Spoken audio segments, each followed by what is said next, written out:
buenas tardes a todos y bienvenidos. Preguntabais alguna hora cuando habéis empezado a llegar que cómo era posible o que cómo os habíamos conseguido contactar con esta gente del orden mundial, y al final el hecho de ser suscriptor hay veces que tiene premio. Entonces, a raíz de un episodio que se grabó en el ICEX, me llegó un mensaje de Blas con el resumen. Le contacté, le pregunté que si hacían también grabaciones fuera de lo que era Madrid y pues bueno, empezamos a hablar con Blas, luego con Fernando y finalmente pues llegamos al acuerdo y la suerte de que pudieran venir y de que pudieran venir para un tema que para nosotros es nuestra vida, que es el transporte marítimo. Entonces, pues gracias a Alba, a Fernando y a Eduardo por venir a grabar este episodio a Zaragoza, que yo creo que es una experiencia que espero que os guste. A los que no los conozcáis, creo que a partir de hoy pues vais a tener más suscriptores o por lo menos más oyentes, que ojalá sean suscriptores. Y a los que ya los conocéis, pues eso, a ver si sale tan bien como siempre, que seguro que sí. Y bueno, por mi parte lo dicho, gracias por haber venido, espero que os guste y empezamos, ¿vale?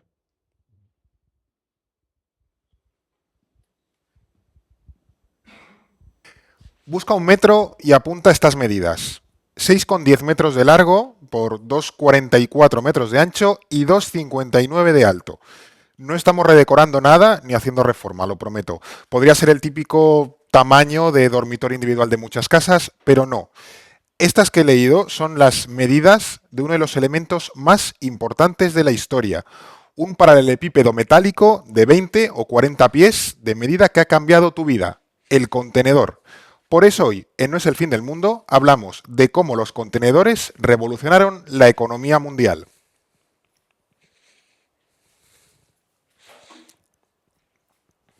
Hoy estamos en Zaragoza, en su puerto seco o puerto interior, de la mano de JCV Shipping, que nos ha invitado para que hablemos de la importancia de los contenedores, que, como vamos a ver, ya te aviso, es un elemento central de la economía mundial.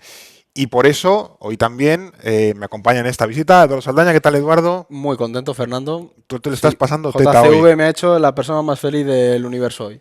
La verdad, no les voy a engañar. Sí, porque has estado viendo contenedores por fuera y por dentro. Tenía muchas ganas, he leído mucho sobre los contenedores, ahora lo comentaremos. Y me ha gustado aprender más sobre ello en directo. Has visto cómo los enganchan, cómo los suben, cómo lo bajan. Que luego podemos hablar de cómo funciona el sistema de enganchado de un contenedor, porque eso es revolucionario. Sí, yo sé que hoy tú podías estar 3 horas, podría No lo voy irme, a hacer. te haces aquí un monólogo de la fantasía que son los contenedores, ¿no?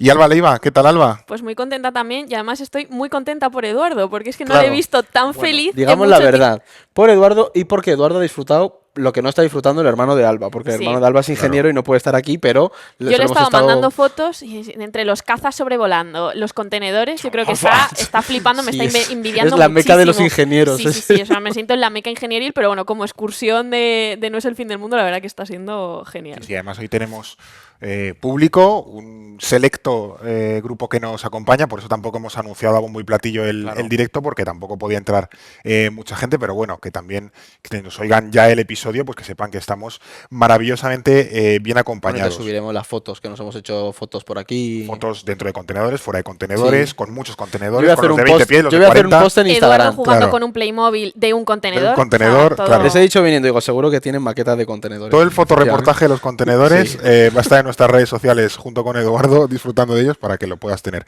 Que por cierto, también estamos haciendo otros muchos directos. Va a haber más, tenemos un mes de directos a punta pala.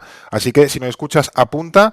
Esta tarde 5 de junio, para cuando escuches esto, estaremos a las 5 de la tarde en la Feria del Libro de Madrid hablando sobre IKEA y esa internacionalización, globalización Otro del temón. mueble. Otro temón. Eduardo lo dice y no puede fallar. Y el próximo jueves 12 de junio, o sea, vamos de jueves en jueves, estaremos en el centro de Madrid a las 12:30 de la mañana, también en un episodio sobre cómo fue la entrada de España en la Unión Europea. Está pendiente para confirmar el lugar, pero bueno, estate atento a las redes sociales y descubrirás el sitio.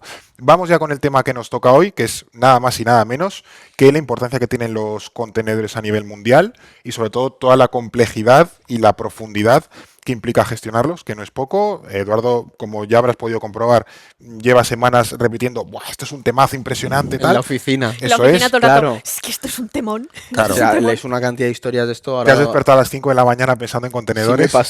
me pasó el martes. Claro.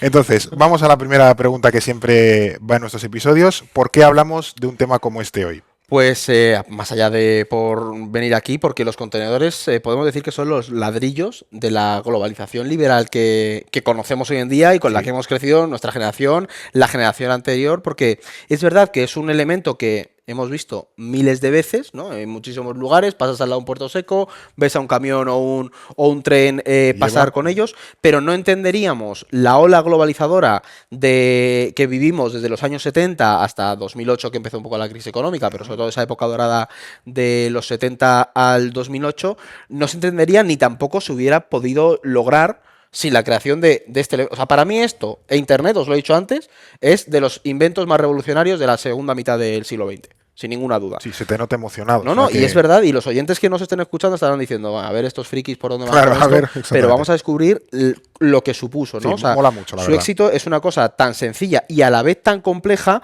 como la estandarización del transporte, que irónicamente, aunque es el pilar del modelo toyista o del just in time, los contenedores al final son la sublimación del sistema fordista que conocíamos, ¿no? Porque solo hay dos modelos básicos de contenedor: el de 20 metros, o sea, 20 pies, 20 perdón, pies, y 40 claro, que no pies, es lo sí, no son mismo, sí, metros. 20 pies y 40 pies. Y estas dos medidas han supuesto una revolución absoluta en el transporte, pero también en la logística, en el comercio vamos, básicamente en la economía internacional. O sea, Sí. Claro, y al final lo interesante aquí es que los contenedores son el típico elemento al que nunca le hemos prestado mucha atención, ¿no? Pues a pesar de que nuestra vida dependa de ellos, por eso igual los que nos estén oyendo digan, pero ¿cómo que como Internet? La ¿no? inanimada barra de carbono del transporte, ¿no? Sí. Check de los Check de Simpsons, los Simpson, muy ya bien, tenemos el ya te lo has primero, quitado, claro. ya está tranquilo, ¿no?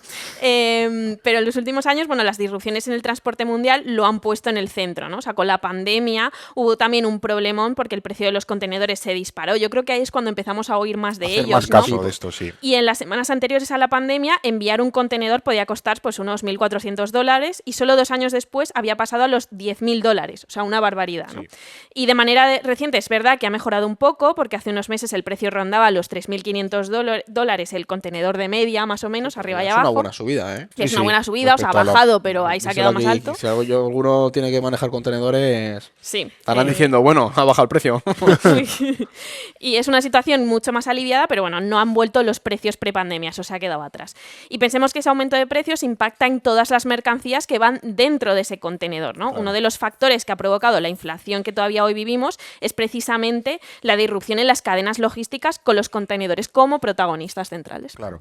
Que antes de ir a la apasionante historia del contenedor de carga, me gustaría que nos detuviésemos antes también entender un poco esa dimensión del transporte y el comercio internacional, ¿no? Porque al final, tú lo has mencionado, Edu, que los contenedores son el elemento básico, el ladrillo, con el que se construye todo ese sistema. Pero ¿cuánto abarca ese sistema? Pues es que prácticamente todo. O sea, entre el 90-80% del comercio internacional es marítimo. Esto ya lo hemos comentado En alguna el- vez, sí. Sí, en el capítulo del Mar Rojo lo comentamos, la importancia que tenía todo esto. Pues al final es la base del comercio global, que es verdad que no todos van en contenedores, porque hay otros barcos que llevan combustible o, Sí, los, o los cosas a barcos de granel, gas, claro. etcétera y demás. Pero está claro que la mayoría de contenedores se mueven en barco. O sea, por tierra ya puede variar la cosa, pero en barco sobre todo van contenedores, ¿no? Y es que en este momento en el mundo hay 20 millones de contenedores en movimiento y justo ahora, y en lo que llevamos de siglo, el número de contenedores se ha movido, o sea, que se movía por los puertos, se ha cuadruplicado. Eso es que estamos hablando en 25 años, 4 En veces un más. cuarto de siglo, O claro. sea, es una bestialidad. Sí, sí. Y solo en 2022, para que tengamos un poco la cifra en mente,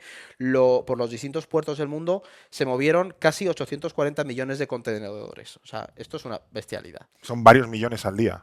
Es que tú hazte una idea. Sí, Claro. ¿Sabes cuánto te puede cargar un barco grande? 20. Luego Vale. lo vamos a ver. No voy a cuánto- hacer spoiler. Claro, es Vale. la chicha del Nos cuántos contenedores carga un barco. Esa es Ya la lo quiere sustancia. contar todo. Muchos Claro, miles. claro. Lo interesante de esto es que mientras estamos en un contexto internacional de cambio hacia políticas más proteccionistas, el comercio internacional, al menos en esta variable, no se está resintiendo. O sea, hablamos de proteccionismo, Donald de la Trump, globalización. fin de la globalización. O sea, está Ojo, Trump cuidado. por un sitio y los contenedores por otro. Claro. A su bola. No te estás enterando de Como nada. Eso King es. Kong y Godzilla pues Claro. son los contenedores y Trump, ¿no? Un poco la lucha. Sí. Por verlo de alguna forma, Eso es. pero sí, ¿no?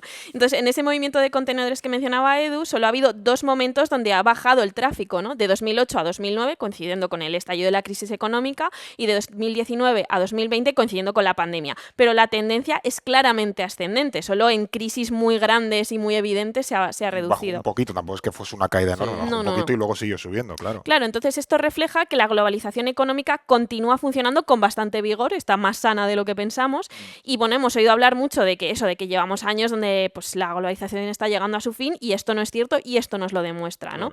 Y sí es verdad que están cambiando en algunos aspectos, pero en el apartado económico ya vemos cómo el movimiento de mercancías sigue yendo viento en popa, pues nunca mejor dicho, ¿no? Muy apropiado. Esto ya lo hemos comentado en otros episodios, ¿no? Que, bueno, semejante importancia que tiene el comercio internacional, sobre todo a nivel marítimo, implica también que hay países enteros, o desde luego ciudades o regiones, que viven por y para este tipo de comercio. Ahí están, yo qué sé, las míticas ciudades chinas que todos los años salen Sí. ocupando los rankings estos de las 10 ciudades que más contenedores o que más comercio mueven del mundo, más exportadoras o con los principales Sí. puertos. O sea que hay ciudades muy relevantes en este O sea, que tema. además habría que diferenciar entre las que mueven contenedores o las que están relacionadas con el comercio. Yo estaba pensando en Egipto como país con el tema del canal de Suez.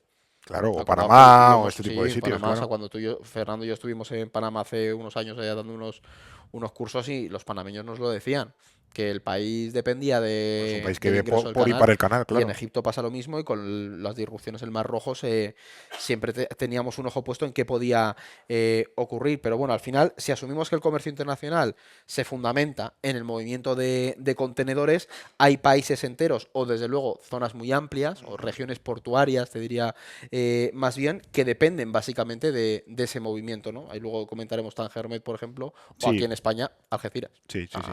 Al final, cualquier disrupción en los flujos logísticos que ha mencionado Alba, por ejemplo, con el tema de la COVID, puede ser desastroso, pero no hablamos solo de cuestiones como la COVID, accidentes, el Evergrande Sí, mitiquísimo. tronchado ahí en mitad del El canal de Suez. Y un episodio sin mencionarlo, ¿eh? Ya, es es que que... yo todas las charlas Es que un doy, recurso perpetuo en pero este yo todas las podcast. charlas que doy sobre los cambios en la globalización pongo como ese uno de los ejemplos que puso al mundo alerta de la importancia que tienen los cuellos de botella.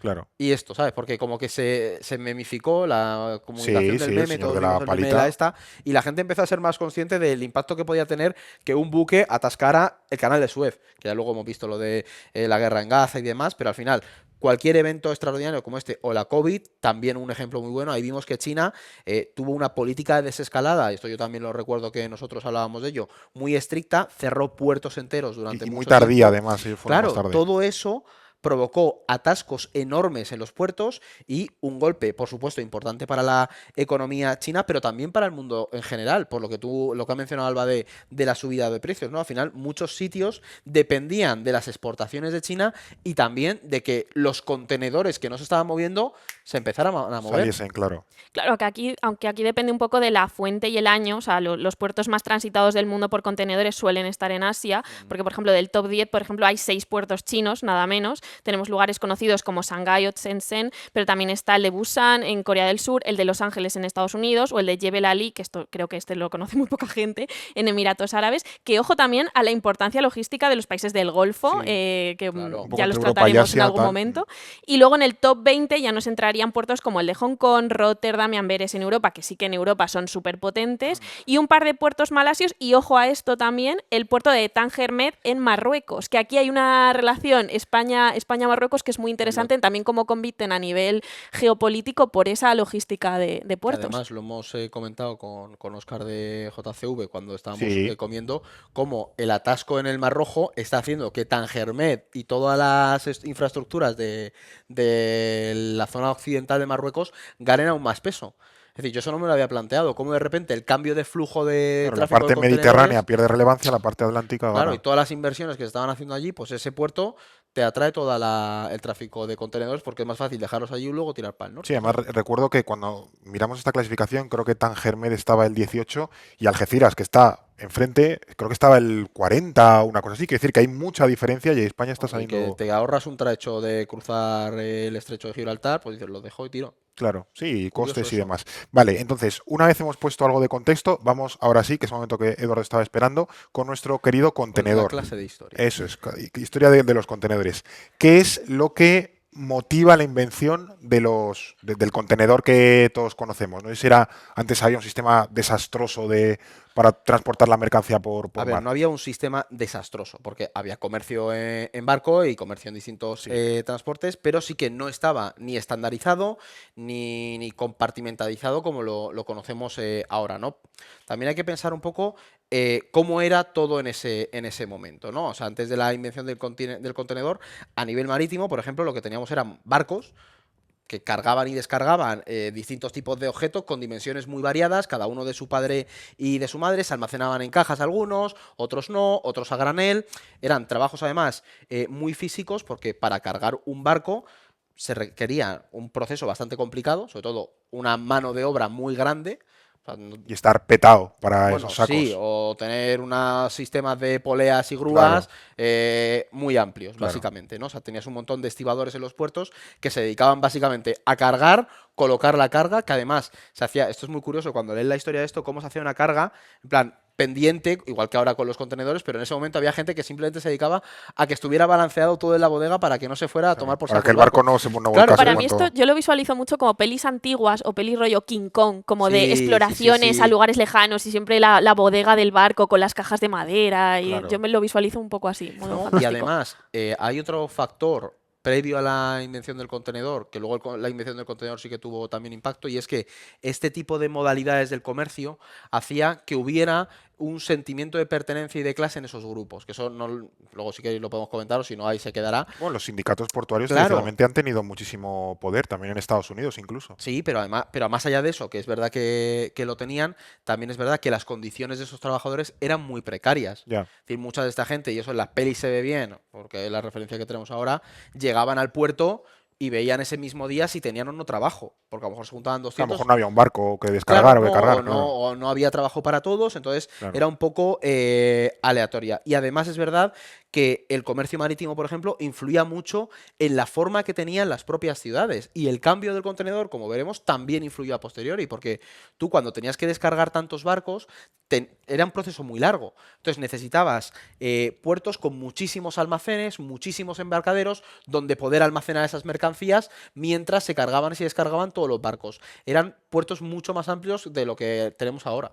Claro, y al final eso condicionaba cómo se desarrollaban las ciudades alrededor de Claro. eso. Y, o sea, no sé si a nivel de objeto donde cargar cosas, había cosas similares a los contenedores. Porque O sea, estamos hablando ya del siglo XIX-XX, que Sí, decir, el sí, contenedor es sí. muy reciente. Claro, claro, o sea, sí que lo sabía, pero hay algo que tenemos que tener claro y es que con el contenedor pasa pues como con la cuchara, el ascensor o la rueda, que son inventos que no tienen un creador concreto, ¿no? Sino que se han ido desarrollando a base de intentos hasta que se han perfeccionado y extendido. Son como inventos colectivos de la humanidad, que Sí. claramente todos vemos que ahí hay un problema. Los y crea Anónimo, como el Lazarillo de Tormes. eso es, eso Vale. es.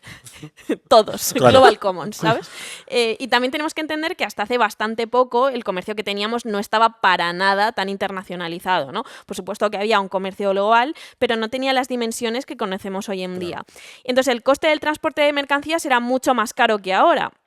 Y esto suele hacer que los productos tiendan a asentarse cerca de los consumidores porque esto les reduce costes, ¿no? Incluso aunque esto suponga tener bueno, pues pequeñas plantas de producción, ¿no? Y aquí hay algo interesante que tiene que ver con lo que hablamos en el capítulo de Mad Men, que bueno, pues ahora vemos que en Estados Unidos hay quien mira con añoranza las décadas doradas del país, ¿no? Esos años 50 y sobre todo los años 60, que son los años en los que el mundo que conocemos hoy pues se estaba creando, estaba haciendo chup chup.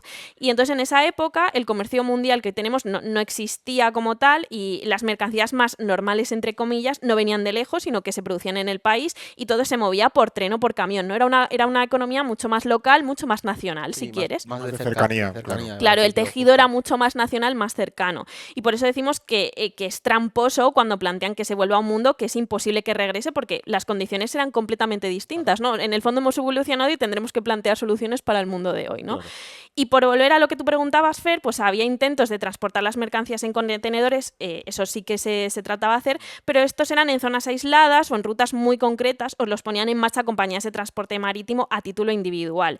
Entonces piensa que muchos no veían la utilidad, ¿no? O sea, mandabas el cargamento y a lo mejor a la vuelta te traías esos contenedores vacíos porque no tenías nada que traer de regreso, por lo que económicamente no salía tan rentable. Era una cosa un poco más rara, si quieres, ¿no? Luego lo que pasa es que ahora es la base del ladrillo de de la nuestro globalización, Ahí comercio poco, actual. tú te lo guisabas, tú te lo comías, ¿sabes? Decías, pues para esta ruta veo que a lo mejor si fabrico una caja puedo meterlo todo ahí. Pero lo usaba una compañía en la ruta California, Japón o lo que sea, bueno, claro. ni Japón, era más costero en Estados Claro. Unidos. Los Ángeles, San Francisco, Algo algo así. así. Pues Los Ángeles, San Francisco y una compañía naviera dijo, voy a meter cajas. Claro. Pero esa usaba unas y otro usaba otras. Claro, que no era una cosa ni Claro. global ni estandarizada. ¿Y en qué momento esto empieza a cambiar? Porque de esa mini ruta a que domine el mundo, aquí pasaría algo. Punto de inflexión son los años 50 y aquí voy a recomendar un libro que de verdad, si os interesa el tema, compradlo o Un libro buscadlo en las que no mañas para... tienes. Yo no... Un libro que no tienes aquí, pero bueno, lo lo tengo aquí- recomiendas en tengo- espíritu. Lo tengo aquí lo voy a buscar un momento para enseñar la portada a la Vale, gente, vale. que lo tengo aquí en PDF. Vale. Qué cutre, Eduardo. Bueno, hija. No, además- es verdad que se lo ha además, leído. Con la gente de JCV les está enseñando el gráfico que viene de cómo funciona la sujeción de los contenedores en la parte de la estandarización. Bueno, es era- que Eduardo ha venido a este puerto seco con un gráfico en la mano diciendo, ¿me podéis explicar esto, por porque no lo favor? entendía Claro. bien y no podemos explicarlo. que se traen las El libro instrucciones. es The Box, How the Shipping Container Made the World Smaller and the World Economy Bigger, de Mark Levinson. Y de verdad, si os interesa, está muy bien. O a los oyentes que quieran, lo podemos dejar en la descripción del capítulo. Porque yo Lo has subrayado mucho, me lo has enseñado subrayado. Sí, o dentro sea, de yo tu- subrayo los estos y merece mucho la pena porque es una historia completa de los contenedores desde distintas perspectivas y o sea, es muy bonito.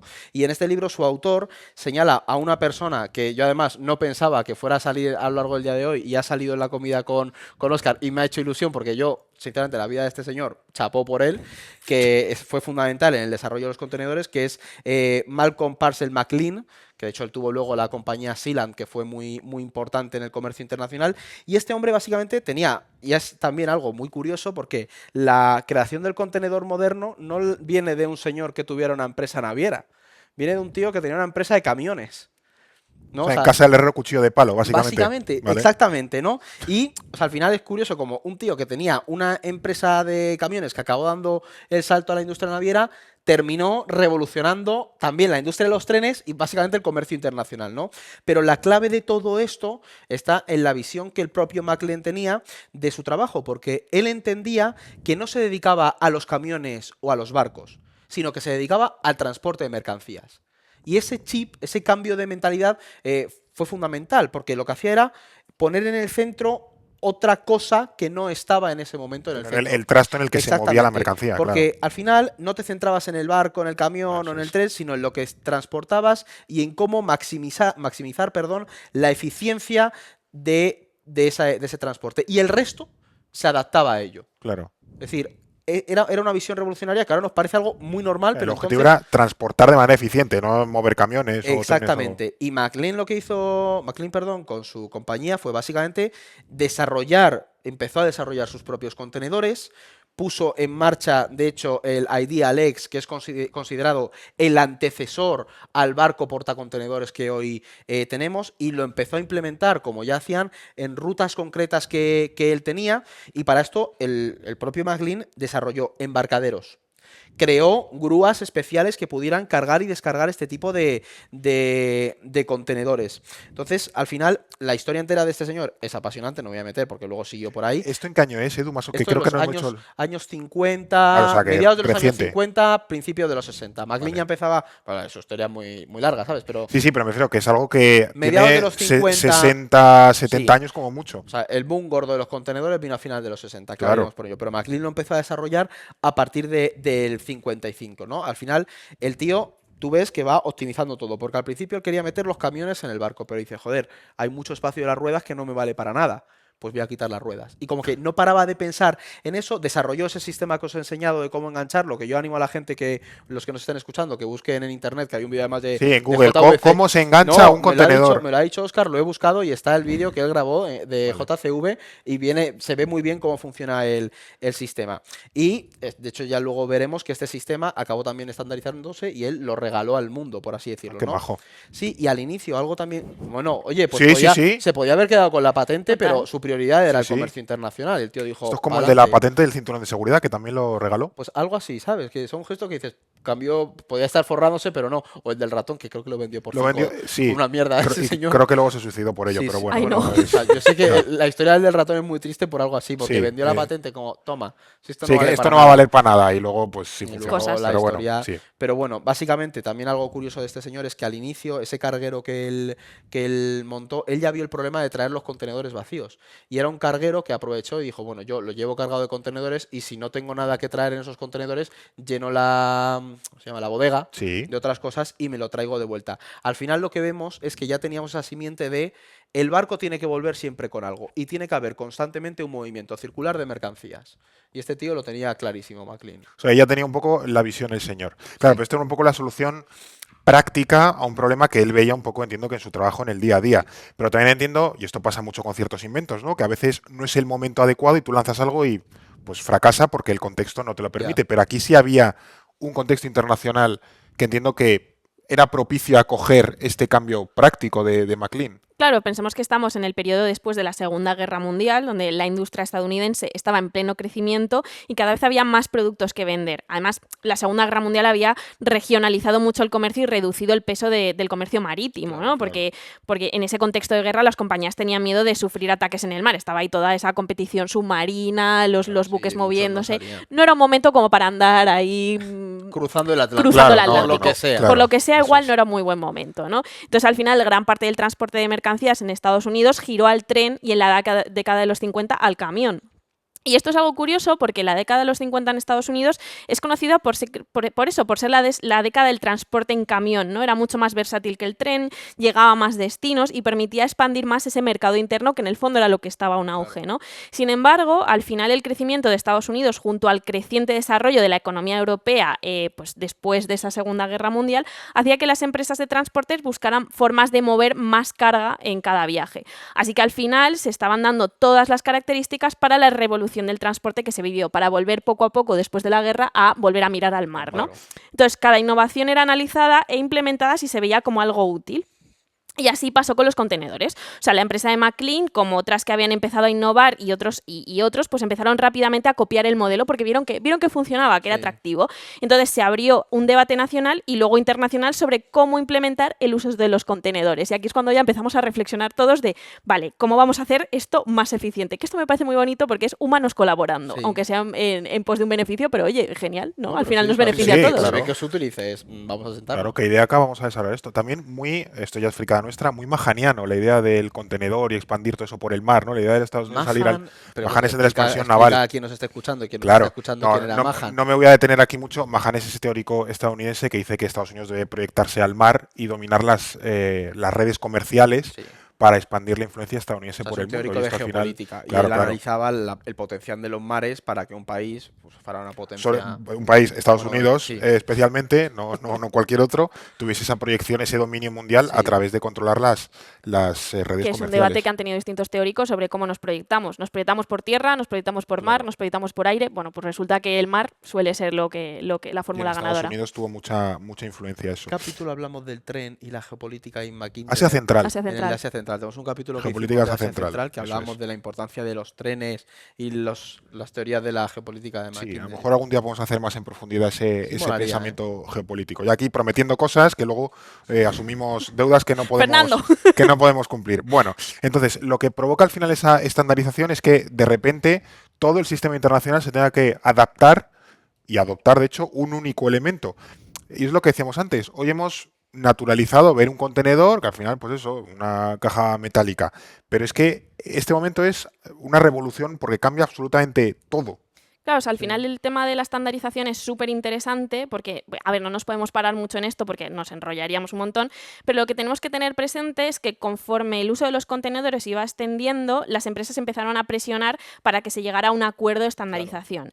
O sea, pero lo más interesante es que la presión principal llegó por parte del Departamento de Defensa de Estados Unidos, que esta gente está en todos los ajos. Siempre aparece el Pentágono en algún Sí, sitio. en algún momento inesperado y dices, Hola, buenas. Soy están el aquí. señor de... Bueno, a ver, también te digo, los años 50 estaba Claro. hasta en la sopa, ¿sabes? Sí, sí, Claro. sí. Entonces, en esa época, la producción de barcos estaba confinanciada por el gobierno estadounidense porque se reservaba el derecho a movilizar a los barcos si estallaba una guerra. Claro, venían de toda la experiencia previa de la Segunda Guerra En la Mundial. Segunda ¿no? Guerra Mundial hubo mucha movilización de barco civil Claro. para transporte. Claro, entonces venían de eso, no sabían que iba a venir después. Y claro, conforme veían que se expandía el uso de los contenedores, empezaron a decir que se pusieran de acuerdo sobre la forma y el tamaño de los mismos, ¿no? Sobre todo porque esto iba a influir en el tipo de barco que se iba a construir y no podían seguir con uno por cada tipo de compañía, ¿no? Pues somos Pepito Pérez y tenemos este modelo de barco, somos Paco Martínez y tenemos este otro. No, poneos de acuerdo y tened el Claro, mismo, Un ¿no? contenedor, un tipo de barco, dejaos de Tú tonterías. imagínate, de tonterías. A nivel logístico, estalla una guerra, tienes que mover materiales y cada barco es de un tipo, este contenedor va en esta Claro, compañía, aquí no este me va en la cabe, otra. muévelo a este, uy, Pues qué lío. un guirigay tremendo. Ya. Claro, entonces cuando Estados Unidos empezaron a aclarar las dimensiones, el debate se llevó al plano internacional. Los europeos también presionaron para ver cómo se estandarizaban, porque en Europa se estaban usando ya algunos contenedores. Entonces, bueno, pues lo típico, igual en Estados Unidos se ponen de acuerdo, llegan a España y en España y en España. No, es que Como el esto ancho aquí, de vía. es que Claro, esto aquí un no poco cabe. sí. Pues Sí, fatal. no, pero es Sí, un sí, poco sí, sí, así, sí, ¿eh? estandarizar, Claro, claro. es que estas cosas son importantes, ¿no? Pero es verdad que el peso de las empresas estadounidenses fue lo que inclinó la balanza a su favor. Al final, en el año 66 se llegó a un consenso internacional en cuanto a las medidas estándar, que son, en concreto, el contenedor de 20 pies son 6,10 metros de largo por 2,44 de ancho por 2,59 de alto. Y el de 40 pies son 12,19 metros de largo por 2,44 de ancho y 2,90 de alto. Pues básicamente, aunque somos gente de letras, somos capaces de multiplicar el doble que el de 20 pies, un poquito Sí. más alto. Efectivamente. Sí. Pero vamos, en líneas Bueno, generales, hemos estado dentro de uno. Hemos que estado nos han dentro de abierto uno. un contenedor para verlo. Inserte el meme de la señora con los números así Claro, que flotando ve alrededor todo. de la... Claro, Eso pero es. además que por dentro, o sea, toda la forma, todo está estandarizado. sí, claro, es que como hemos Hasta- dicho, es hasta el la, cierre. la idea. Está estandarizado. Claro, no, es que tiene que estar todo milimétricamente puesto para que en cualquier puerto del Pero mundo se pueda operar algo así. Aquí en este proceso de estandarización hay algo curioso porque que influyó muchísimo en el proceso y fue la guerra de Vietnam, que además es verdad que se cumple el aniversario, este año es el Es aniversario verdad, final claro, de el la guerra de Vietnam. 75, claro. Sí, pues eso influyó muchísimo O sea, en ¿y cómo la... influye Vietnam? ¿Les encantaba el olor a contenedor por la mañana? No, pero o- es la hostia el tema, la verdad. O sea, porque en el libro también hay un capítulo dedicado a eso y es muy, muy curioso. Influye, primero, porque se usaron los contenedores y porque al principio de la guerra de Vietnam, ¿habéis estado en Vietnam? ¿No? Pues quien haya estado en Vietnam o quien tenga ahora mismo un mapa mental de Vietnam es un país muy alargado y a nivel logístico un país como ese requiere de un esfuerzo enorme. Primero, Vietnam tenía un único puerto que era el de Saigón, el de hoy en día Ho Chi Minh, era el único en el que podían llegar los barcos. Luego tenía una única vía de tren que recorría un poquito el país y las carreteras, por lo que sea en la Eran Indochina del mejorables, momento, sí, sí, sí. estaban hechas un poco un poco a esa reventadillas, manera, ¿no? había algún bache. Claro, entonces, a nivel logístico era un desafío para todo el ejército estadounidense. Y de hecho, los barcos estadounidenses al inicio se tenían que quedar en la orilla y había una especie de ferries súper anchos en los que se descargaban las cargas y se mandaban Como una hacia la barcaza, costa. ¿no? Sí, Así. básicamente tenías que ir para allá, descargar, cargar y llegar. ¿Qué pasa? Que a esto hay que sumarle que casi todo se tenía que descargar a mano, ¿no? Entonces se quedaban almacenados en los puertos, muchas veces no se podía llevar un seguimiento adecuado y esto al final acabó llegando a un punto en el que las Fuerzas Armadas estadounidenses a finales de mediados de los 60 fueron bastante criticadas públicamente en el país por lo que se estaba produciendo. Y aquí entró en juego, vais a decir, este tío es un pesado, McLean entró de nuevo en juego. Madre mía. El tío vio que había mucho potencial y de hecho fue al final el que consiguió ganarse el favor de McNamara en ese momento Sí, secretario para que de le Estado dieran de Defensa. autorización con su compañía Sealand ¿Eh? para llevar a cabo el transporte de ciertas mercancías a los soldados estadounidenses en Vietnam. ¿Qué ocurre? Que este tío consiguió el contrato, construyó puertos, también desplegó camiones en Vietnam adaptados para llevar sus contenedores Madre y para mía. el 60-68 el problema logístico se había solucionado por completo. Es que además en un conflicto armado la logística Es es tanto bestial. más importante que tener un ejército medianamente bien Y entrenado, de porque si nuevo, no que se para recordemos todo. que uno de los grandes desafíos de Estados Unidos en el Vietnam es que no estaba al lado de casa. No, claro. O sea, estaba en la otra Un punta. poquito Entonces, lejos, sí. al final, y de hecho, para que tengamos datos, se estima que en el 67, 7 de los barcos de contenedores de Sealand movieron tanta mercancía como 20 barcos convencionales del ejército estadounidense. O sea, fijaos la Lo podrían proporción. hacer más rápido, de manera más eficiente, llevar más... Traquear muchísimo más, ¿no? Claro. Y a esto súmale todo eso de que estaba mucho mejor organizado, mucho más empaquetado. Claro, esto a un militar le encantó. Y de hecho, una cosa que comentábamos preparando el capítulo es que fue en esta época cuando también se desarrollaron los helicópteros que portaban contenedores, porque estos helicópteros Que tienen como un hueco en medio, ¿no? Y claro, pues porque tú chupan. podías dejar esto, cogías y se lo desplegabas a X soldado en esa zona, ¿no? Y al final, también otra cosa derivada de esto es que empezó a expandir el uso de contenedores por la región de Asia-Pacífico. ¿Por qué? Porque empresas como la de McLean veían al final que mandaban los barcos cargados y se traían los contenedores vacíos. Y dijeron, Es un problema. claro, Ya. oye, y si por el camino me paro, lo cargo de productos y así aprovecho ese viaje. ¿Y en qué país se pararon a mediados de los 60, principios de los 70 en Asia-Pacífico? En Japón. Que está en pleno boom económico Y empezaron a llevar productos para allá. ¿Qué pasa? Que esto, por supuesto, las navieras estadounidenses, japonesas, que tampoco son idiotas, vieron que funcionaba. El uso del contenedor también se empezó a estandarizar en Asia, cuando ya estaba medio estandarizado en Europa y extendido, y ya en el Asia-Pacífico. O sea, que ahí fueron los japoneses un poco los Porque, que claro, cogieron es el japoneses, testigo. bueno, Filipinas también fue un enclave estratégico junto con Corea del Sur, desde el que Sí, funcionaba toda la sí. logística de su apoyo a Vietnam, al ejército estadounidense. Entonces, al final, entre esa triangulación, Filipinas, Corea del Sur, Japón, Vietnam, todo el mundo acabó utilizando contenedores, vio lo práctico que era. Sí, bueno, y sobre todo que en ese momento Estados Unidos al final Era tenía una potencia, muchísima sí. capacidad de influencia de, oye, mira, este es el contenedor, empieza a usarlo. No he mirado qué pasó en la Unión Soviética. Se me ha olvidado mirar eso. Acabarían Error mío, pero casi usándolo. seguro que lo copiaron. Sí, o un modelo Sí. a lo mejor un poquito diferente, para no decir que era un invento occidental, Mira, me pues lo creo. eso, no he visto pero ninguna referencia a si los rusos dijeron que no, pero yo creo que dijeron seguramente sí, por pura, por por pura- pura practicidad.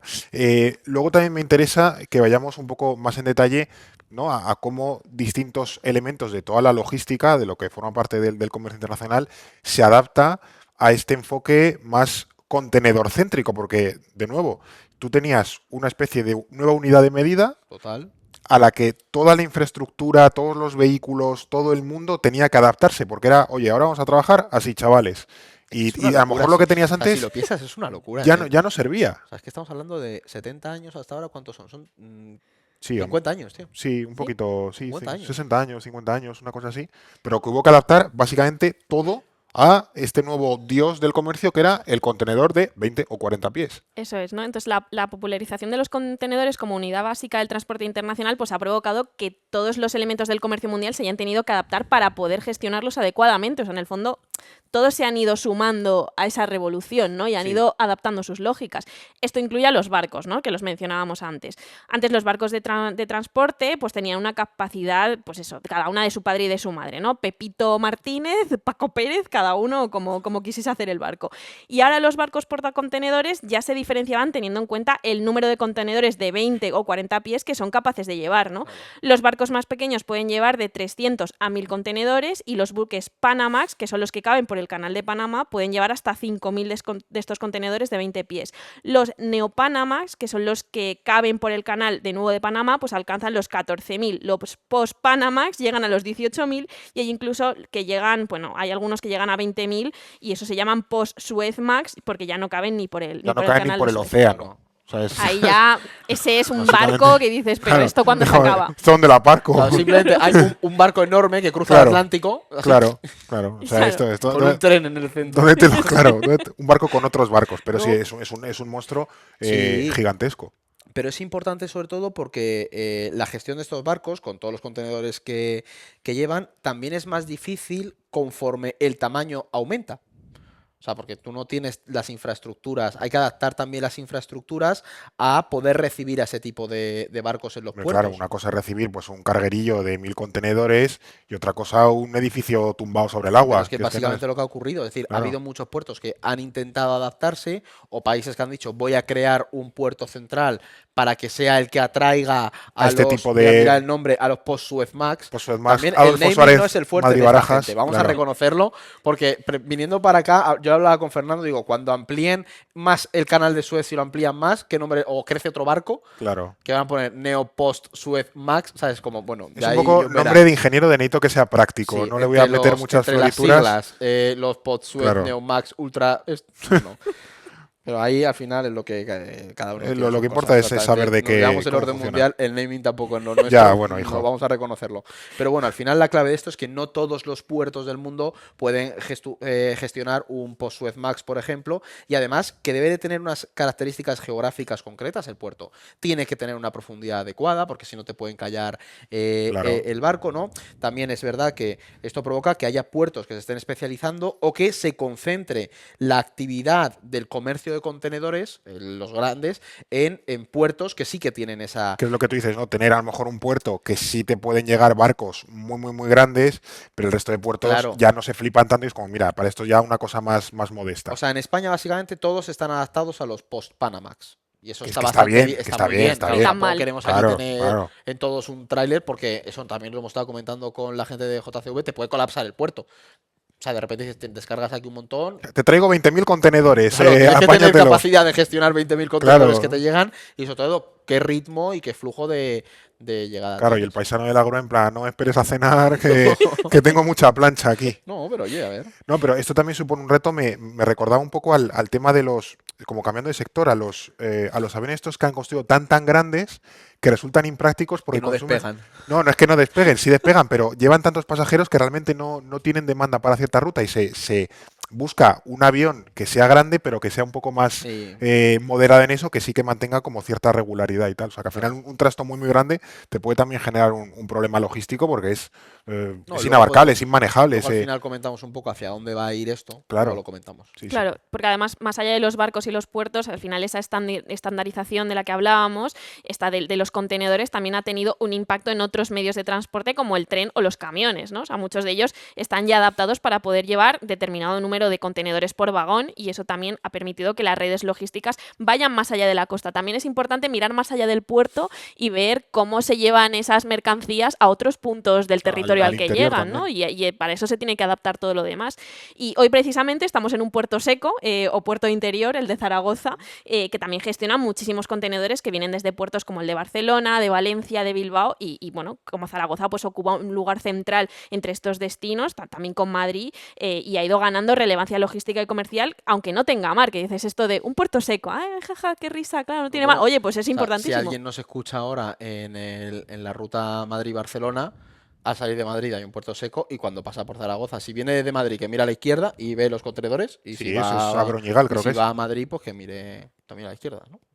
Bueno, No, derecha, según en creo. el lado en el Derecha, que estés sí. puesto Pero en el bueno, tren. que mire a uno de los lados Pero, y van a ver los contenedores. pero Ya sí, me he liado, digo, no, no, sí, de un lado del tren que vas sentado y según la dirección. la dislexia. Claro, claro. No, pero que sí, que en el AVE, por ejemplo, eso, la ruta Se ve, Madrid-Zaragoza, tal. justo antes de llegar, que está la base aérea, el aeropuerto, pues ahí se ven los contenedores y ese es el Y puerto a la seco. salida de Madrid, es lo que al lado de Méndez Álvaro. Sí, sí, pero que al final eso, que se va como capilarizando, por así decirlo, la red de distribución a nivel Que hasta la logístico. grúa que hemos visto nosotros aquí está preparada para cargar esos contenedores. Claro. Los camiones están adaptados para cargar esos contenedores. Cuéntalo, que te ha fascinado cómo han cargado un contenedor en un Bueno, remolque. en el post de Instagram subí el vídeo. Claro. O sea, estás llevando a la gente a que te siga en redes, básicamente. Tú ya vale. Otro tema que no hemos hablado y que, bueno, creo que tengo mucha también curiosidad es quién hace todo esto. Es decir, quién fabrica los contenedores, dónde se hacen. Al final, bueno, es una cosa simple, pero alguien tiene que hacerlo. Y sobre todo, a quién pertenecen los contenedores que se mueven por el mundo. Aquí también vamos a hablar, entiendo, de las navieras, que Bueno, es de otro las tema. navieras, después de hablar, o sea, yo de las navieras habría que hacer algún tema Sí. de las Ya navieras. estamos prometiendo. Sí, porque es un Sí, temón, ¿eh? os estamos prometiendo demasiado y creo que Bueno, nos vamos tenemos a... que parar. Sí, la parte electoral se nos está yendo de las manos, pero sí, a lo mejor en algún momento hacemos un episodio sobre navieras. Hoy vamos a tocar un poco esto por encima, pero es importante también quién mueve, a quién pertenecen Son los muy contenedores. importantes en la parte de quién posee los contenedores, que yo creo es por donde podemos empezar, porque aunque hay muchos propietarios de contenedores, la mayoría están repartidos en dos grupos. O son propiedad de las navieras, que aquí está la de Maersk, por ejemplo, que es la Sí, más importante que a nivel cuando ves eso internacional. en una terminal, un container de Maersk, Maersk, es que como- pertenece a Maersk, que tiene Exactamente. sentido bastante fácil de identificar. O que esto también es el truco, o es verdad que también hay empresas de leasing que los alquilan, pero suelen estar alquilados por las mismas navieras. Ya. Es decir, rara vez una persona que quiere transportar un container se lo alquila a una de leasing. Eso no sé ni si será posible, pero suelen ser las navieras las que, Porque no dan abasto lo que sea, es como, mira, necesito contenedores, tráeme, claro, a lo ponme mejor dices, 10. mira, a lo mejor les renta más alquilarlo por no tener que estar gestionando todos los Claro. contenedores. Si tengo menos flujo, pues acabo con el alquiler, ¿no? Supongo Claro. que será un poco así. O sea, al final, esos son los dos grandes grupos y como vemos, todo acaba concentrándose en la industria naviera. Y esto es verdad que de alguna manera es problemático porque el sector del transporte por mar es un oligopolio, aunque yo lo llamaría más bien un cártel, por las, ¿sabes? Sí, Que eso ya sí, lo ti- tocaremos en tiene otro tema, elementos de cada uno, porque sí. solo las 5 navieras más importantes del mundo ya ocupan el 65% de la cuota de mercado y un 85% si lo ampliamos a las 10 principales navieras. Sí, Ya eso me es parece bastante que 5 navieras ocupen Sí, el ocupen 65%. 2/3 del mercado. Claro, pero también porque crear una naviera no es barato. No, no, no, Por lo que es sea, el- no no te puedes puedes comprar un emprender. Post Panamax, no sabes, de 20.000. Claro. Es caro, ¿no? Claro. Empezaron en un garaje, ¿no? Eso, No- exactamente. Claro, pero aquí, por ejemplo, encontramos Mediterranean Shipping Company, que es suiza de origen italiano, esto en las 10. La danesa Maersk, que es la primera. Varias compañías chinas también, como Costco, que está entre las 5 primeras. O sea, es bastante reseñable, además, que no hay ninguna naviera estadounidense. A mí esto me llama mucho la atención como el país en el que se originó el contenedor que conocemos hoy en día no tiene Ah, navieras importantes. Desaparecido esto. A mí me parece que yo en estas cosas digo, Donald Trump vive una realidad paralela en la que dices, tío, ten mucho cuidado porque, pero bueno. Y en cuanto a quién fabrica los contenedores, Sí. China, Fernando. Vale. Ya está, básicamente. O sea, las estimaciones No salta la no, sorpresa o en sea, las gaunas. o entre sea, el 90 y el 95% se producen allí. O sea, hay empresas que no son chinas, que como Maersk o alguna japonesa, alemana o estadounidense, que también los fabrican, pero suelen ser contenedores mucho más especializados que el contenedor general de batalla, 4.000, 3.000 euros claro. que ves por ahí. Que es verdad también lo que nos evidencia que las navieras no solo se dedican a mover contenedores, sino que también están cada vez más ampliando su cuota de mercado y su papel en todo el proceso del comercio internacional. Ya no es simplemente el mover un barco. Claro, que al final hemos pasado de un comercio quizás muy estándar, muy básico, y a medida que se complejiza la economía, como que estas navieras ven nuevos nichos de mercado en los que se pueden expandir, ¿no? Que al final puede ser un negocio bastante interesante para ellas, pero claro, todo esto enmarcado en lo que hemos dicho, que es un régimen, voy a decir, un sistema como muy oligopólico. Bueno, muy oligopólico. Es que es un oligopolio. Es un Con 5 oligopolio. compañías, 65%. Sí, como la copa de un pino, entonces, claro, eso también tiene riesgos en cuanto a las consecuencias. Ahora podemos hablar de eso si queréis, ¿no? Que eso es lo que decíamos, que se sirven también de ese poder para, pues yo qué sé, fijar condiciones, fijar precios de mercado, o sea, actuar de manera un poquito barriendo para casa, por Claro, decirlo claro. suaves. Justo, al final pensemos que las navieras dan un servicio que va en su propio nombre. O sea, ellos ponen el barco para que otras empresas lleven una carga de un sitio a otro, normalmente en contenedores. Y como vieron que teniendo un trozo de la tarta de los contenedores su beneficio y posición en el mercado también mejora, pues algunas de ellas también fabrican esos contenedores, ¿no? Han ampliado para ampliar beneficios. Es decir, tú que exportabas plátanos, ya llevas tu producto en el contenedor de una compañía que va en el barco de esa misma compañía. O sea, te dan el servicio completo. Es Marc Jacobs, by By Marc Marc Jacobs, Jacobs, vale. justo. Entonces, el siguiente salto está en abordar toda la intermediación de la logística, haciendo de operador entre la empresa que importa o exporta y el resto de la cadena, que serían ellos mismos, ¿no? Claro. Y también tienen muchísimo poder para competir en costes o al revés, para fijar los precios, porque tejen una red con aerolíneas, puertos, transportistas y otros actores de la cadena. Eso son empresas muy, muy poderosas en el comercio mundial. Claro, pero que al final también puede llevar a que, no sé si abusos, pero así un deterioro del servicio, porque al final es como, bueno, si yo ya lo controlo todo, quiero decir, es un embudo. O Sí, pasas no. por mí o pasas por Y mí, que- entonces te y puedo que poner es- condiciones. Cuando llegas a un momento en el que ya económicamente estás rentabilizando la inversión, ya te expandes a otro lado. Entonces, Claro. claro, tú sabes que ahí no vas a tener competidores por la cantidad de inversión que necesitas para llegar al nivel que tú ahora tienes. Y después, ¿sabes? Sí, sí, no, que al final es que es un mercado en expansión que han visto que los nichos tradicionales se les están agotando y buscan ir a sitios nuevos. Esto también, todo lo que hemos contado, ¿no? Nos lleva a otra situación que hemos avanzado al principio del episodio, ¿no? Que son los problemas que hay en los últimos años con el precio de lo que es el transporte por mar, el flete, por Sí, resumirlo los mucho. fletes. Claro. Y los precios de los propios contenedores, que también han tenido ahí sus vaivenes. ¿Qué ha pasado aquí exactamente con este tema? Que al final nos Pues, impactó. pues ha pasado el caos mundial al que estamos acostumbrados, ¿no? O sea, en la década anterior a la pandemia, los precios de los fletes habían sido muy estables, pero con la pandemia se disparan y pensemos que muchos puertos paran su actividad. O sea, no se sabe dónde se puede llevar o no las mercancías por los confinamientos que hay. O sea, hay muchísima incertidumbre en ese momento, como recordamos. Y con el fin de la crisis en Europa y Estados Unidos, la demanda se dispara de nuevo, pero las cadenas logísticas no están preparadas para asumir todo esto, así que los precios suben muchísimo, que esto es lo que vivimos, ¿no? Ve todo el mundo ahí a pedir por Amazon y Claro, tú vas el ahí puerto tal y el no, puerto en no, plan, no, no, no, no no, me no. da mi vida. Claro, entonces a partir de 2022 los precios empiezan a bajar a los niveles prepandemia cuando la economía mundial se estabiliza. Y todo parecía estar tranquilo, pero en octubre de 2023 tenemos el ataque de Hamas a Israel que desencadena una nueva guerra en Gaza y entran pues nuestros queridos hutíes, que ya hablamos de ellos Sí, en el episodio Chupito, del los hutíes. en el episodio del Mar Rojo, que hablamos de ellos largo y tendido, que empiezan a atacar a barcos en Bab al-Mandeb y eso obliga a muchas navieras a desviar sus rutas por esa inseguridad. Entonces, al final, todo esto genera que el precio del transporte se dispare de nuevo. Y ahora, bueno, pues están volviendo a bajar, pero tampoco nos confiemos porque se ha visto que este precio es muy sensible a los vaivenes geopolíticos. Entonces, cualquier crisis importante en un estrecho puede disparar estos precios. Y también hay una cosa aquí que hay que añadir, y es que al final las navieras siempre se han movido con la idea de reducir mucho el coste a un precio Sí, bajo para el competir. enfoque un poco neoliberal de las economías de escala Claro, y tal. pero Sí. con todas estas disrupciones han visto que la gente está dispuesta a pagar ese precio. Pues Hombre, oye, es que si tienes una fábrica y la mercancía no te llega, pues claro, chico, genito que pero me llegue, pero tú a lo pago lo que mejor sea. cambias el chip y empiezas a fijar un precio mínimo un poquito más alto, porque tampoco te interesa que bajarlo al precio previo. Estás ganando Claro. mucho más dinero manteniendo un comercio que, como hemos visto, sigue creciendo. Claro. Que esto ¿sabes? también es mucha lógica de lógica a la globalización, como estábamos acostumbrados, de el objetivo es reducir costes a tope y la lógica de globalización actualizada después de todas estas crisis que estamos viviendo, que es lo que quiero asegurar es la seguridad Ese de es que el me llegue el punto. producto, porque esos productos son clave en nuestras economías, entonces sí que estoy dispuesto a asumir más costes. Claro, menos rentabilidad, más seguridad económica en el Sí, proceso, a pero veces con lo que Pero al conlleve. final, con esa incertidumbre, que es también lo que ha ocurrido con Donald Trump, no llegas y con aranceles sí, aranceles no, me he levantado bien mañana, pongo un tuit y ahora los quito, los pongo. Pues lo que está haciendo mucha gente es pides.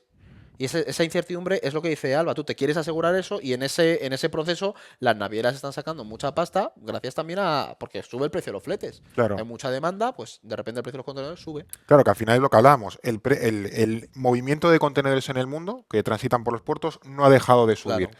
Entonces, claro, si eso lo unimos al final que hay una demanda creciente de usar y mover mercancías, más inestabilidad, pues al final un poco la consecuencia lógica entiendo que es que suba el precio del transporte. Y más todavía cuando ya se ha demostrado que el cliente está dispuesto a pagarlo y que no Y se más resiente cuando eso. se producen más contenedores. Y se producen más Claro, o sea, contenedores, es que se efectivamente. está produciendo más para dar abasto a ese comercio internacional.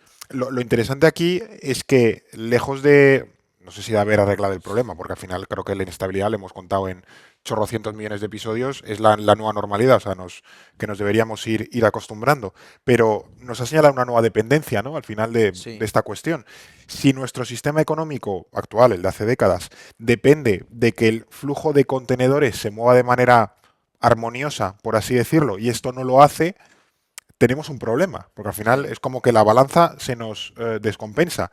Y eso también se relaciona bastante con la idea recurrente que tenemos en los últimos años en Europa, que es esa idea de la autonomía estratégica, ¿no? De a ver cómo conseguimos combinar todas las piezas del puzzle. Sí, y aquí, fíjate, yo creo que, bueno, creo no, o sea, es un hecho. La Unión Europea está bastante bien.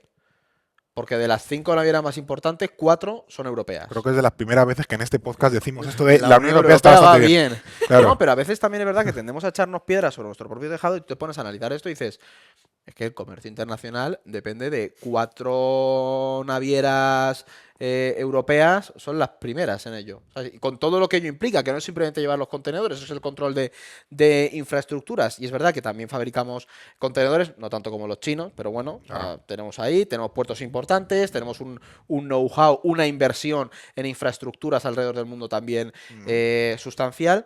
Sí es verdad que, lo que te decía, dependemos tal vez de los chinos en la fabricación de los contenedores, pero bueno, creo creo que la producción de un contenedor de metal es algo que se puede deslocalizar. No nos va a sacar de pobres que China Tenerlo sea aquí, el que produce claro. eso cuando las 4 navieras más importantes de 5 son europeas. Es decir, puedes producir todos los contenedores que quieras. China lo vas a tener que llevar con nuestros barcos. O sea, como que ahí también hay un punto que Europa debería mirar ahí. Sí que es verdad que os lo he dicho, lo hemos dejado caer antes, los que pueden tener un problema son Estados Unidos. Claro. Yo, estudiando el tema, lo he visto y digo, los estadounidenses en esto tienen ahí un hueco curioso, porque no tienen navieras importantes, tampoco producen muchos contenedores, dependen mucho más logísticamente de nosotros en esto, y al final es verdad que recuerda que venimos de una historia donde Estados Unidos subvencionaba fabricar barcos y ahora no tiene nada. O sea, no tiene nada, está Ni mucho más. navieras, ni contenedores, Y ni yo nada de hace nada. poco leía, que además creo que lo pasé por Slack en la oficina, un informe sobre la capacidad de producción china de barcos y es una bestialidad. Y la comparas con la estadounidense y es una mierda. O sea, Estados Que Unidos ha no hace perdido. barcos ya. No, es que Estados Unidos ha perdido una capacidad de producción naviera increíble en las últimas décadas, mientras que China ha invertido mucho también por la estrategia de seguridad, porque tiene una estrategia cívico-militar en la Sí. que tener una industria naviera es importante para la estrategia marítima china. Esto me recuerda mucho cuando creo que fue en el episodio de la globalización de la Unión Europea, de los retos y demás, Sí, que hablábamos de que, bueno, la Unión Europea podía ser lo típico de un gigante, o sea, era un enano político, gusano militar y gigante económico. Y decíamos, es que la Unión Europea es una potencia comercial. pero bueno, con Y al Trump lo final, hablamos. claro, efectivamente. Entonces, al final, ser una potencia comercial implica que tú puedes tener algunos activos, como el caso de las navieras, de que es que, oye, ese es tu elemento de presión.